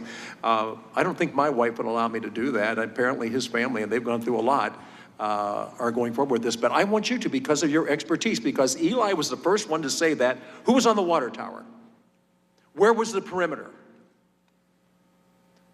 Who tried to put that whole game together? And we found from our first panel today, there was very little coordination. They couldn't talk to each other. They didn't have the ability to communicate. So from the standpoint that you've all been in and looking at where we are, and so everybody understands this as I look at this. This is the AGR building. The water tower is right here. The president was down here. So where should the perimeter have been? Because apparently they thought it was here. That's what was set up, because we had people in this area. We didn't have anybody back here, not from Secret Service. We did have private law enforcement. This whole area was under construction. There was no easy way in or easy way out of this site. On that day, everything that could go wrong apparently went wrong. So going forward, October 5th, where should the perimeter be? Mr. Chairman, I'll tell you that any counter sniper, or anyone from the military can tell you that the high ground and the highest vantage point is where you want to be. The thing that Eli and I had talked about, Representative Crane, when we looked at the water tower, we actually walked over and tried to view whether or not it was even accessible to begin with. But what I had also noticed is that right behind the water tower was a very well manicured cut path that goes through the woods all the way down to the intersection that intersects between where the entrance to the fairground was and the AGR building's main street. Very permissible, without any magnetometers or any of the actual capabilities of security that would have actually allowed someone to go in there, basically unfettered. In my personal opinion, when you establish the perimeter, you look at what actual risks exist. The Kubota dealership is obviously somewhere that I would have actually had someone stationed to ensure they couldn't access the building. The AGR building would have been a vantage point that I would certainly have looked at 150 yards. Also, to the 9 o'clock of the stage, there was a tremendous amount of multiple buildings and structures who also had a vantage point, direct line of sight to the stage itself. But you would have essentially have looked at what are the actual capabilities of a professional shooter. And I want to echo one thing, if I may, Mr. Chairman, by Representative Crane. When we talk about the fact that not even the risk of an actual trained sniper or someone who has an understanding of long-range distance shooting, but an actual assault team who could have very easily, that fence line that you're pointing at for the AGR building is approximately 100 yards direct line of sight to the stage with no blockage in either the visual or any additional security with an actual screening or anything like that. So you could have had a guy walk up, or a team of individuals, with a bag with an assault rifle or other capabilities who could have easily have come to that line. And Eli and I have discussed this with also Eric Prince. They could have basically done a 5-man, 7-man, 10-man line right there to have opened fire with assault weapons and created a kill box right there on top of that stage. And you're talking 100 yards. That's what most people utilize as their original dope, which is their original 0 for their rifles. So very capable for almost any rifle. And you actually have some special operations teams who do very well with a pistol at even 100. So the fact is that all of the AGR building should have been secured. They should have had full-time watch on that road that leads into the AGR building, which, as you know, comes into the main area and then loops around to a back parking lot.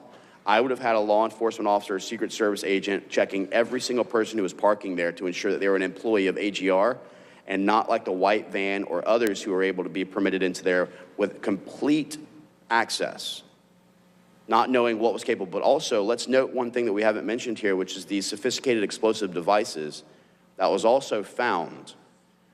This is what also Representative Crane and I talked about was problematic, because even some of the EOD teams talked about the sophistication of this device, which makes me also look further into the fact that Thomas Crooks was not acting alone. And a multi-channel detonator or transmitter is a pretty sophisticated thing that you don't just go ahead and find online. So there's more that needs to be uncovered, but I would tell you without unequivocally, and I'll let my colleague also determine whether he feels the same, the entire AGR perimeter, a positioning at the Kubota dealership to the 12 o'clock of the stage, as well as for the outlying buildings to the 9 o'clock of the stage, which were multiple buildings, should have all been covered and should have all have ensured that there was no advantage point to get to the president for line of sight. Mr. Crane, any additional?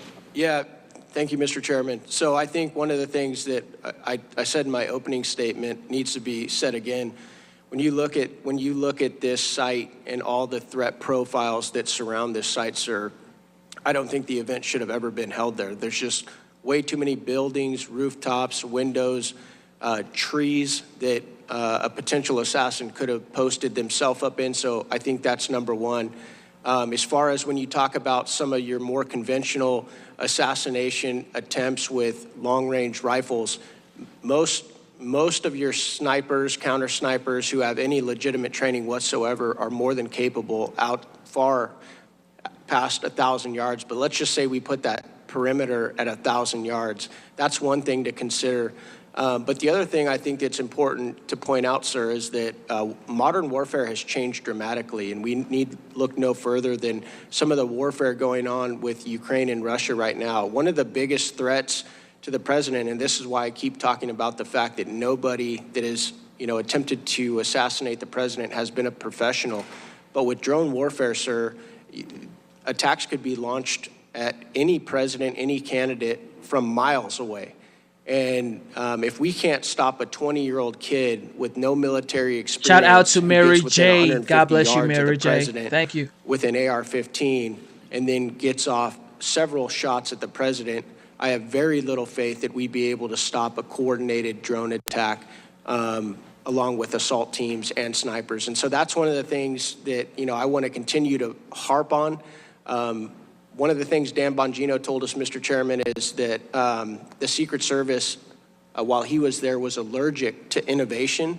They were allergic to, any attempt to keep, their security systems appropriate and relative to the threats that modern warfare present. Dan Bongino even said that it took them decades, sir, to even start using slings on their primary weapons.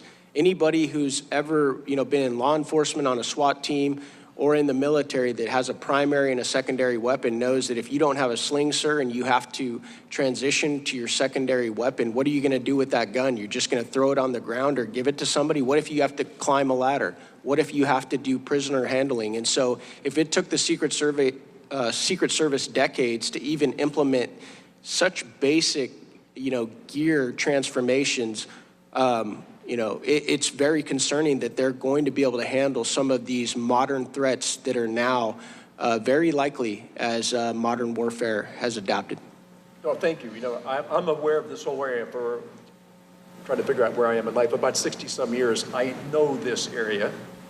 As you just pointed out, and we've talked about before, one of my main concerns when I found out this was going to be the place, I said, this is going to be almost impossible for safety and security. At this moment, though, I want to turn around and have Ms. Laura Lee, why don't you take 5 minutes to ask our panel the questions you want to ask? What? Well, I just want to thank you both so much for being here. Your unique backgrounds and your insight about this subject matter is very valuable to us, and I appreciate you taking the time to participate in our hearing. I know you both have had an opportunity to cover in your statements some of the key things that you think are important for both the public and the committee to understand about the incident in Butler. Are there other things in particular areas of inquiry that you want to see this committee utilizing going forward, particular witnesses you think that we should have? Any thoughts you have about what and whom we should be bringing in to testify? Yeah, I think one of the things that I've seen online, and shout out to Alexander. Alexandra, God bless you, Alexandra. I think needs to be open-minded and willing to look at anything and everything that, even if it might be outside the official narrative. Even if you talk to somebody and find out that the evidence that they're presenting, might not hold water, might lack credibility, I think that's extremely important.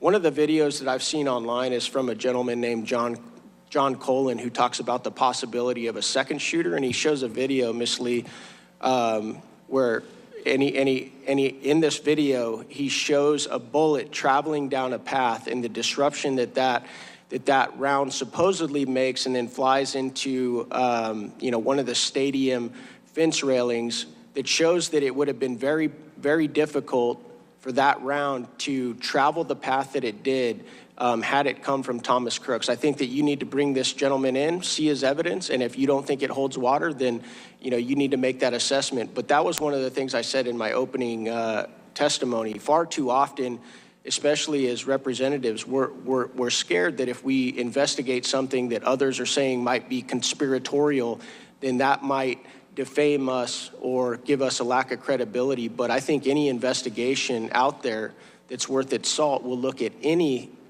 theory and then try and disprove, debunk it, or see if it holds water and run with it. So John Colin is somebody I think you guys should bring in here and look at the video evidence that he has of a bullet traveling, in a trajectory, in a path that would not have been able to come from Thomas Crooks. And I'd like to just echo this. The one thing that doesn't lie is bullet trajectory and also the coefficients that it carries. And I think that Eli and I had talked about this prior to the hearing, but also multiple times about John Cullen's video that does show, if you look at people who were injured and the actual line of sight and where it was to the stage, just kind of what the possibilities were and how many shots were truly taken.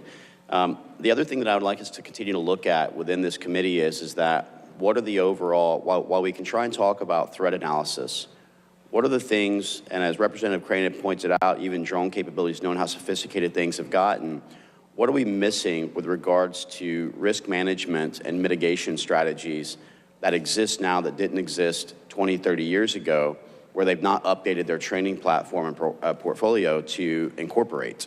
What type of counter-drone capabilities do we have? What do we have as far as an understanding of what types of things we can enact immediately to try and get an improvement upon perimeter security layouts? And also even our communication capabilities. We found that even the counter snipers were utilizing text messaging as one of the means of communication, knowing that Eli and I can tell you, you have to come off the rifle or come off the scope if you're a spotter in order to try and text someone information and details.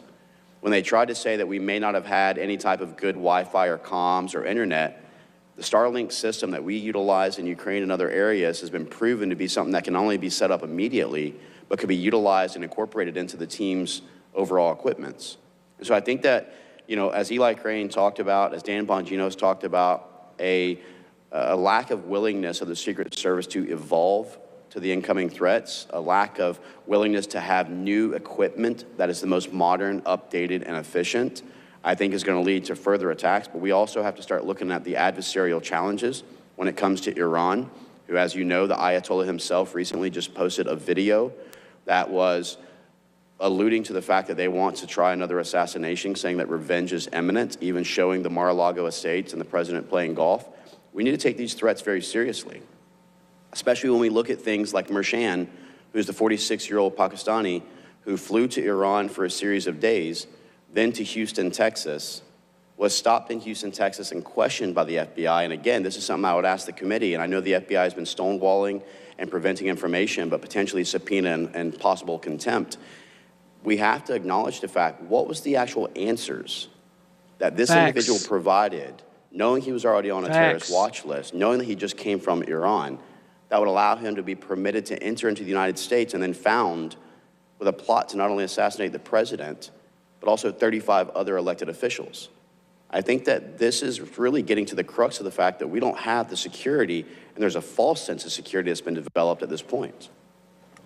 Well, thank you both. I certainly appreciate your thoughts and perspective, and can certainly attest that both myself and the chairman and all of the other members of the committee are committed to ensuring that we review and investigate all of the relevant theories, that we're receiving input from members of Congress, from the American public, as well as those who were there, who are the actual day of witnesses of these events. So I know that we will continue in that path forward and appreciate your input.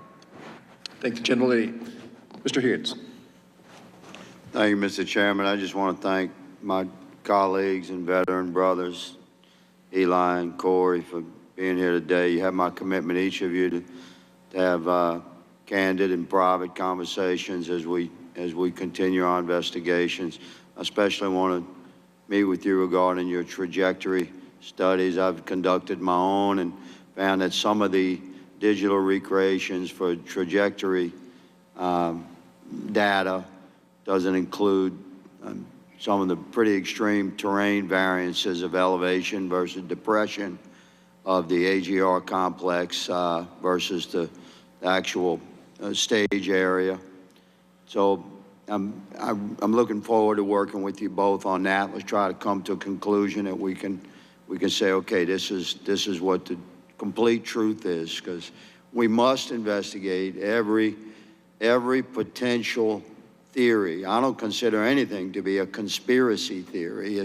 There are theories of what happened that day, and they all deserve complete, calm, thorough investigation. So you each have my commitment to work with you on that, and I know that this task force is committed to determining ultimately the same thing you gentlemen are, which is a complete and full reveal of truth to the American people.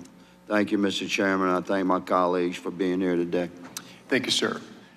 So I want to thank both of you for being here. You know, some of the things you pointed out, the one thing that this task force does have, the subpoena power. And when you talk about people slow walking you and people not answering questions completely, that's our job to say, you know what, I understand you don't want to answer that question, but I want you to understand that we are going to be sure that you answer that question. The American people deserve to know the truth. I keep hearing they're not strong enough to stand it. They are strong enough to stand it, and if not now, when? I believe we are at a very dangerous time. A very, very dangerous time, and we have our eyes closed and our ears plugged saying, no, that's not happening. It is happening, and it's very dangerous. I want to thank both of you for your expertise. I want to thank both of you for your courage to come forward and bring that information out. I also want to thank the task force that has been working tirelessly and will continue to work tirelessly until we get to the end. But when we get to the end, it will be a finished piece of work, one that is complete in every way, that we will have exhausted everything we can do to get to the truth and make sure that the American people have the faith, the trust, and the confidence that they need to have in our agencies. Thank you both for being here. And without objection, the committee is adjourned.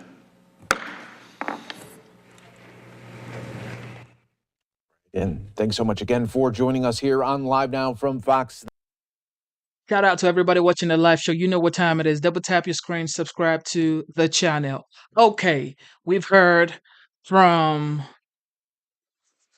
the people at the hearing of the Trump shooting at Butler. All right, so the legend, the 45th, potentially the 47th, actually had a press conference in New York at his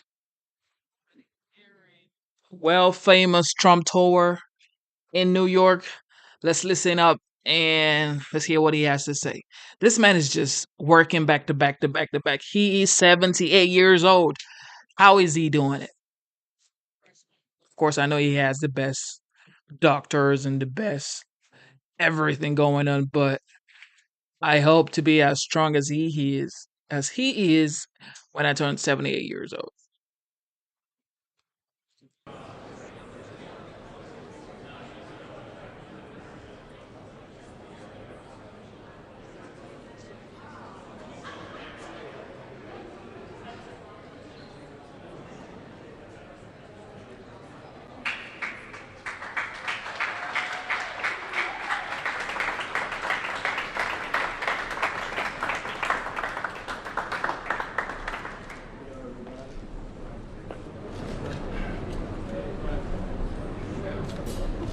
Well, thank you very much for being here. Hope you can hear me.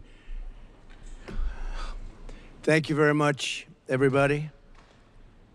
For nearly 4 years, we have been living through the worst border crisis in the history of the world. There's never been anything like it, which has brought untold suffering, misery, and death upon our land. The architect of this destruction is Kamala Harris. When you look at the 4 years that have taken place after being named border czar, Kamala Harris will be visiting the southern border that she has completely destroyed, from what I understand, tomorrow. Why would she go to the border now, playing right into the hand of her opponent? I mean, you take a look at this. Why would you do that? There can be no justification for what she's done. There's nobody saying, oh, gee, she's done a fabulous job. She's done the worst job probably in the history of any border, not just our border. She keeps talking about how she supposedly wants to fix the border.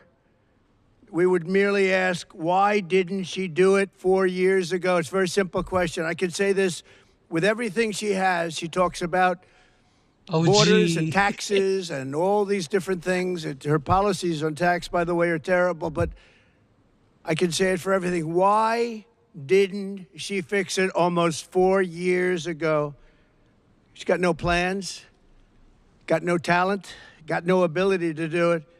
I'm here today to present you with the facts and only the facts about how Comrade Kamala Harris willfully threw open our border, helping to virtually destroy our country. Our country's never been under siege like this. 4 years ago, Kamala inherited the most secure border in U.S. history, with the lowest illegal immigration on record. You know the chart. I love that chart. I love that chart. I probably wouldn't be here right now except for that chart.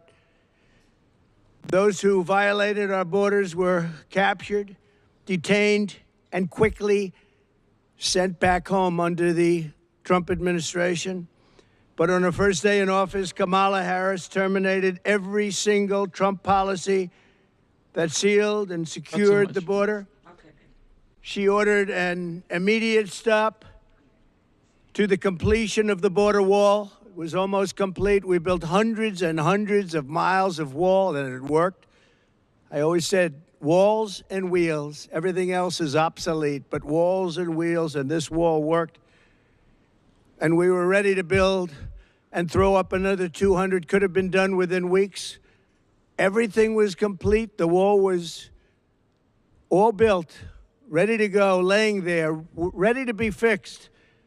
All they had to do is throw it up, and you would have had an extra 200 miles of wall, far more than I promised in the election. She suspended all deportations. She instituted catch and release across Thank you the for tuning entire into the live southern show. border. Double tap your screen, subscribe to the channel. Let's get it. And we had catch and release also, but we released in Mexico. Her catch and release was to release in the United States and never see them again. She sent Congress a bill demanding amnesty for all illegal aliens, every single illegal alien, even if they're criminals, even if they're murderers, even if they're drug dealers, human traffickers. She wanted amnesty for everybody. Radical left. This is a radical left person. She terminated remain in Mexico, something that took me and a lot of talent, a lot of other people, but it took a lot of talent to get from the president of Mexico, a good man. But we got it. You had to remain in Mexico. You couldn't come in under any circumstance. You weren't allowed into the United States until we checked it out, and many people did not come in and were not allowed to come in because they didn't check out. They were drug dealers. They were gang members. They were in jail for murder in a couple of cases. We wouldn't let them in. And she canceled every Safe Third agreement. Anybody here, I think, would know what that is, but that was a horrible thing that she did. And she canceled Remain in Mexico. Here we have something, Remain in Mexico. You don't have to explain it. She canceled. She ordered ICE to halt the removal of virtually all criminal aliens, including MS-13 gang members, the worst gang anywhere in the world, they say. Evil, evil gang. She ended all of our programs that we instituted to stop child and woman trafficking. The trafficking is at a level now that it's never been before. I had it down to the lowest level it's been in 32 years because we had such a strong border, they couldn't get through. But now it's the worst it's been in 32 years plus. And then she lost, and this is probably the worst statistic of them all, 325,000 children. Think of that. 3.5 years. She lost 325,000 children. And they're either dead, being sold into sex slavery, or just plain missing. Think of the number, 325,000. If that were a Republican instead of her, No, this isn't mine. and she was the border czar. She says, well, I wasn't the border czar, she was. And tomorrow she'll make a case that, oh, she did a fairly good job. You can't say much. You can't justify it. She should save her airfare. She should go back to the White House and tell the president to close the border. He can do it with the signing of just a signature on a piece of paper to the Border Patrol. Instead, she's going there to try and convince people that she wasn't as bad as everybody knows she was. She was the worst in history. Grossly incompetent, weak, and ineffective. And all you have to do is ask Brandon Judd, Border Patrol. You could ask any of them. Tom Homan. We had the best people that we've ever had, and they said Trump was the best president on the border ever. She ripped up every single reform that we put in place to stop asylum fraud. She ended a travel ban that was unbelievably successful. We had the strongest travel ban anywhere in the world, and it was upheld by the United States Supreme Court. She canceled Title 42. That was a medical title. She canceled it, very hard to get. And altogether, she took 93 executive orders that I put on, all which made the border the best border we've ever had in recorded history. And she terminated them along with Joe Biden. The worst administration in the history of our country. And on the border, it's not even close. Because of these acts, in less than 4 years, 21 million illegal aliens at least. That's the real number. You don't hear that. You hear 15, 16. Sometimes you hear 17. The number is at least 21 million. And on top of that, you have gotaways. That's gotaways. That's people that came over or got away. And they've stormed across our border like nobody in history on any border anywhere in the world. There's never been any border in history where you had millions of people storming us like that. No third world country would allow it. But she allowed it because she's incompetent. She allowed it because she never went there. She says she went once, but it was not the right location. It was a location that was very mild and no danger.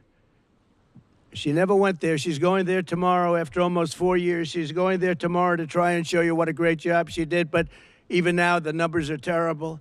And remember, they're flying people over. and they haven't stopped that.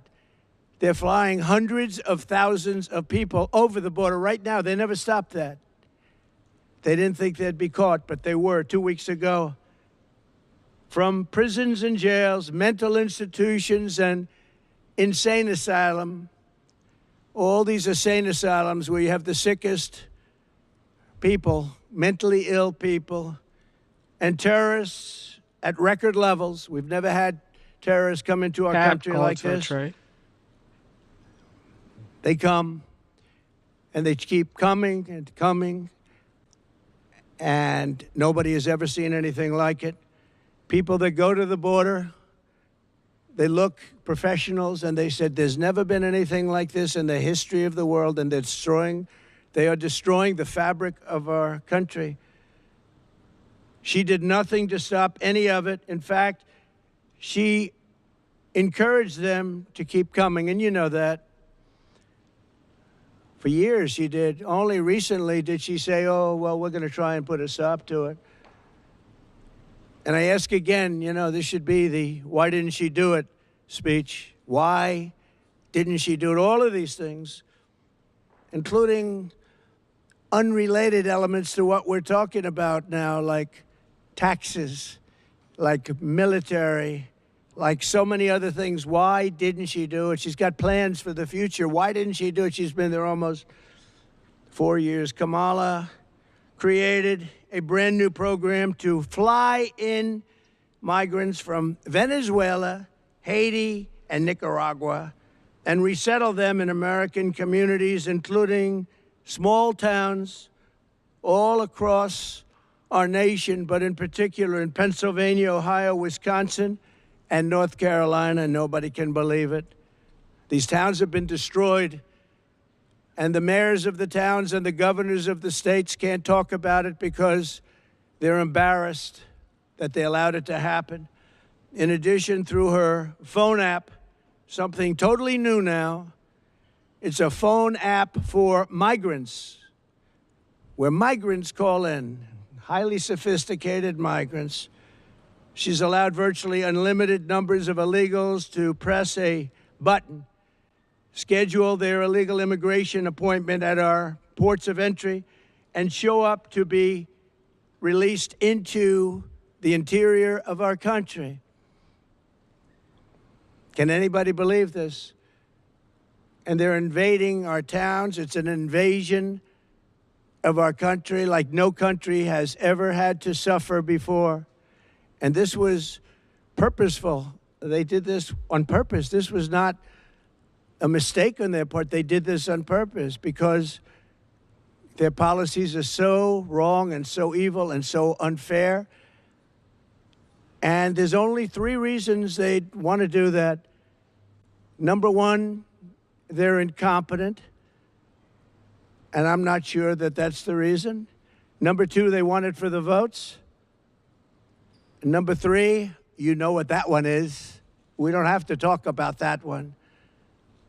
But there can only be a very few reasons, because they're destroying our country at a level that's never been seen before. Importantly, as part of this con job, it's a con job. None of the illegal aliens she is smuggling in through the ports or on the airplanes. Think of it, big jet planes loaded up with migrants flying into the middle of our country and going to Iowa and lots of other states. They've all become border states. We only have border states now.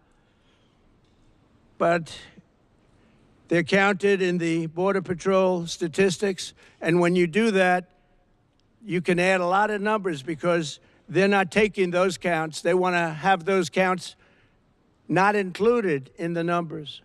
In Aurora, Colorado, Springfield, Ohio, where it's been a mass invasion. These were 2 beautiful, successful towns, idyllic. And they're in trouble, big trouble. And very unfair. The people want to leave. They want to get out.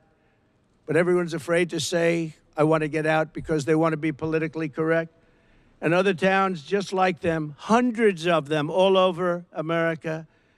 Americans have watched their communities destroyed by this sudden, suffocating inundation of illegal aliens. It's an inundation. It's an invasion. This influx has overwhelmed our schools. They're taking the seats of students that can no longer go there, and they don't even speak English. They're trying to fire Krista, come on, man. a lot of people and hire interpreters. Can you believe that? They want to get rid of some people. They want to hire. Springfield is looking, the mayor said it the other day, looking for interpreters because nobody in all of the 32,000 people that took into the town, think of this, you have a town of 50,000 people, and almost instantly you have 32,000 people, in this case from Haiti. Most of them don't speak English, so they're looking for interpreters. You have to get them out. We have to save our country. You have to save these towns. They flooded the job market with low-wage migrants, but many cases migrants that also have horrible criminal records, murder, drug dealing, so many different things, a lot of human traffickers, and it's mostly human traffickers in women. Last month, American-born workers lost 1.3 million jobs. This is last month. You know, when they lowered the interest rates, they weren't doing it necessarily just for political. Our economy is terrible, especially when you add inflation into it. Inflation has destroyed our middle class. It's destroyed our senior citizens. And all of these people coming in are horrible.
Ladies and gentlemen, welcome back to the live show. We are back. Okay, what do we have here? Seem like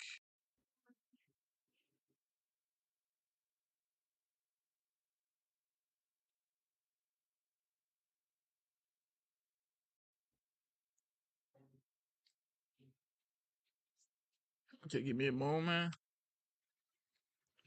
All right, double tap your screen. Subscribe to the channel. Excuse me.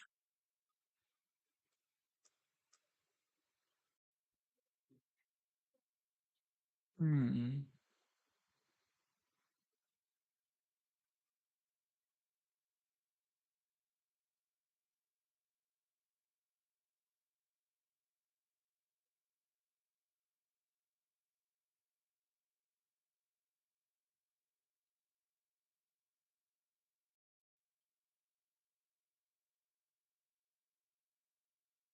Thank you for tuning into the live show. You know what time it is. This can go. Remove. This can go too.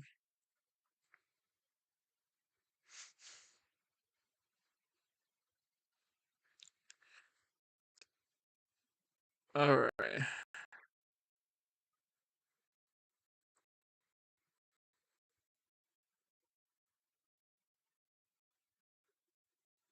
Yeah, I'll be patient. Okay, we're back soon. Let me see what time it is.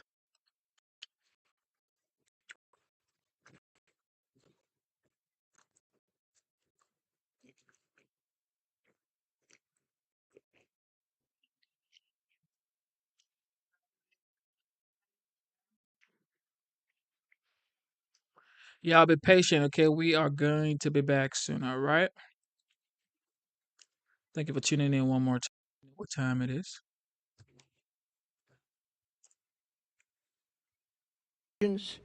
She instituted catch and release across the entire southern border.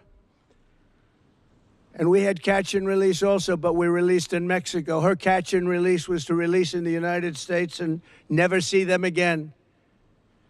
She sent Congress a bill demanding amnesty for all illegal aliens, every single illegal alien, even if they're criminals, even if they're murderers, even if they're drug dealers, human traffickers. She wanted amnesty for everybody. Radical left. This is a radical left person. She terminated Remain in Mexico, something that took me and a lot of talent, a lot of other people, but it took a lot of talent to get from the president of Mexico, a good man. But we got it. You had to remain in Mexico. You couldn't come in under any circumstance. You weren't allowed into the United States until we checked it out, and many people did not come in and were not allowed to come in because they didn't check out. They were drug dealers, they were gang members, they were in jail for murder in a couple of cases. We wouldn't let them in. And she canceled every Safe Third agreement. Anybody here, I think, would know what that is, but that was a horrible thing that she did. And she canceled Remain in Mexico. Here we have something, Remain in Mexico. You don't have to explain it. She canceled.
Well, President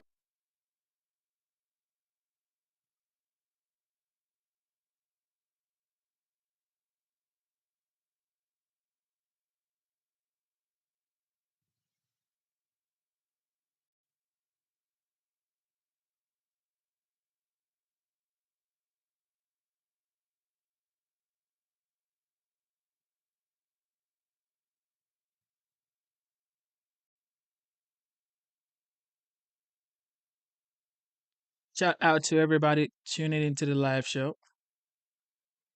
Looks like we are back. Okay, okay. Let's go listen to the beautiful Kamala Harris say very nice things about the president of Ukraine, Zelensky. Very wonderful people, beautiful people, good guys. Let's listen. Well, President Zelensky, it is good to see you again. This is our 7th visit together, and welcome back to Washington, D.C.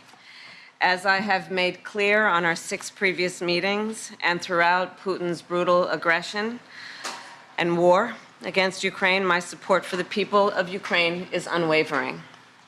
I've been proud to stand with Ukraine. I will continue to stand with Ukraine, and I will work to ensure Ukraine prevails in this war. To be safe, secure, and prosperous, the United States must continue to fulfill our long-standing role of global leadership. We must stand with our allies and our partners. We must defend our democratic values and stand up to aggressors. And we must stand for international order, rules, and norms. Each one of these principles is at stake in Ukraine. And that is why Ukraine's fight matters to the people of America. The Ukrainian people are bravely defending their homes and their homeland, their freedom and their democracy against a brutal dictator. And the American people know well the meaning of freedom, of independence, and the importance of rule of law. These ideals are central to who we are as Americans. And some of the most important moments in our history have come when we stood up to aggressors like Putin, just as we must today. Indeed, standing with our friends and defending our ideals against tyranny has helped make America the most powerful and prosperous nation in the world. Putin's aggression is not only an attack on the people of Ukraine, it is also an attack on fundamental principles such as sovereignty and territorial integrity. International rules and norms are not some abstract notion. They provide order and stability in our world. They support American security and American prosperity. And when they are threatened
All right, guys. Looks like we are back.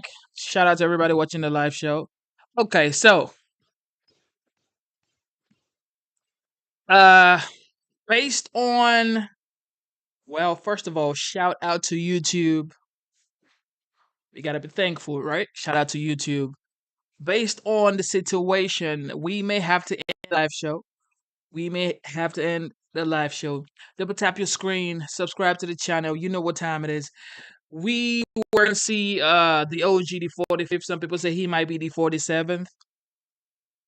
We're gonna see his address in New York, but we couldn't see that one. And then Kamala Harris and Zelensky.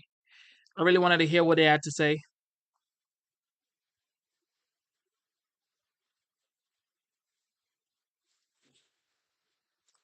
I got no idea, bro. But it is what it is. Thank you to everybody for tuning in. You know what time it is. You guys are the best. Never give up on your dreams. Instead of looking for perfection, seek for consistency. Instead of looking for perfection, seek for consistency. Okay? Never, ever, ever give up on your dreams. And it come back on in a little later. Shout out to Nia Book Truck. All right. I know the times are hard. People are going through hard times. People are going through hard times. People are living paycheck to paycheck. People are looking for money for their rent, power, and everything. But guess what? Stay locked in. Never ever give up on your shit. Because at the end of the day, you never know when God shines the light on you. Okay? Never give up, never give up, never give up. God got you, okay? God got you. All right. Mm, mm, mm.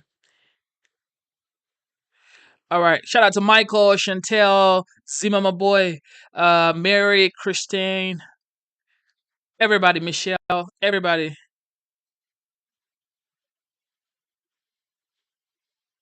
All right. Thank you guys so much. I gotta go. Double tap your screen, subscribe to the channel. You guys are the best. Without you guys, there is no stream. Shout out to every single one of y'all. See you soon.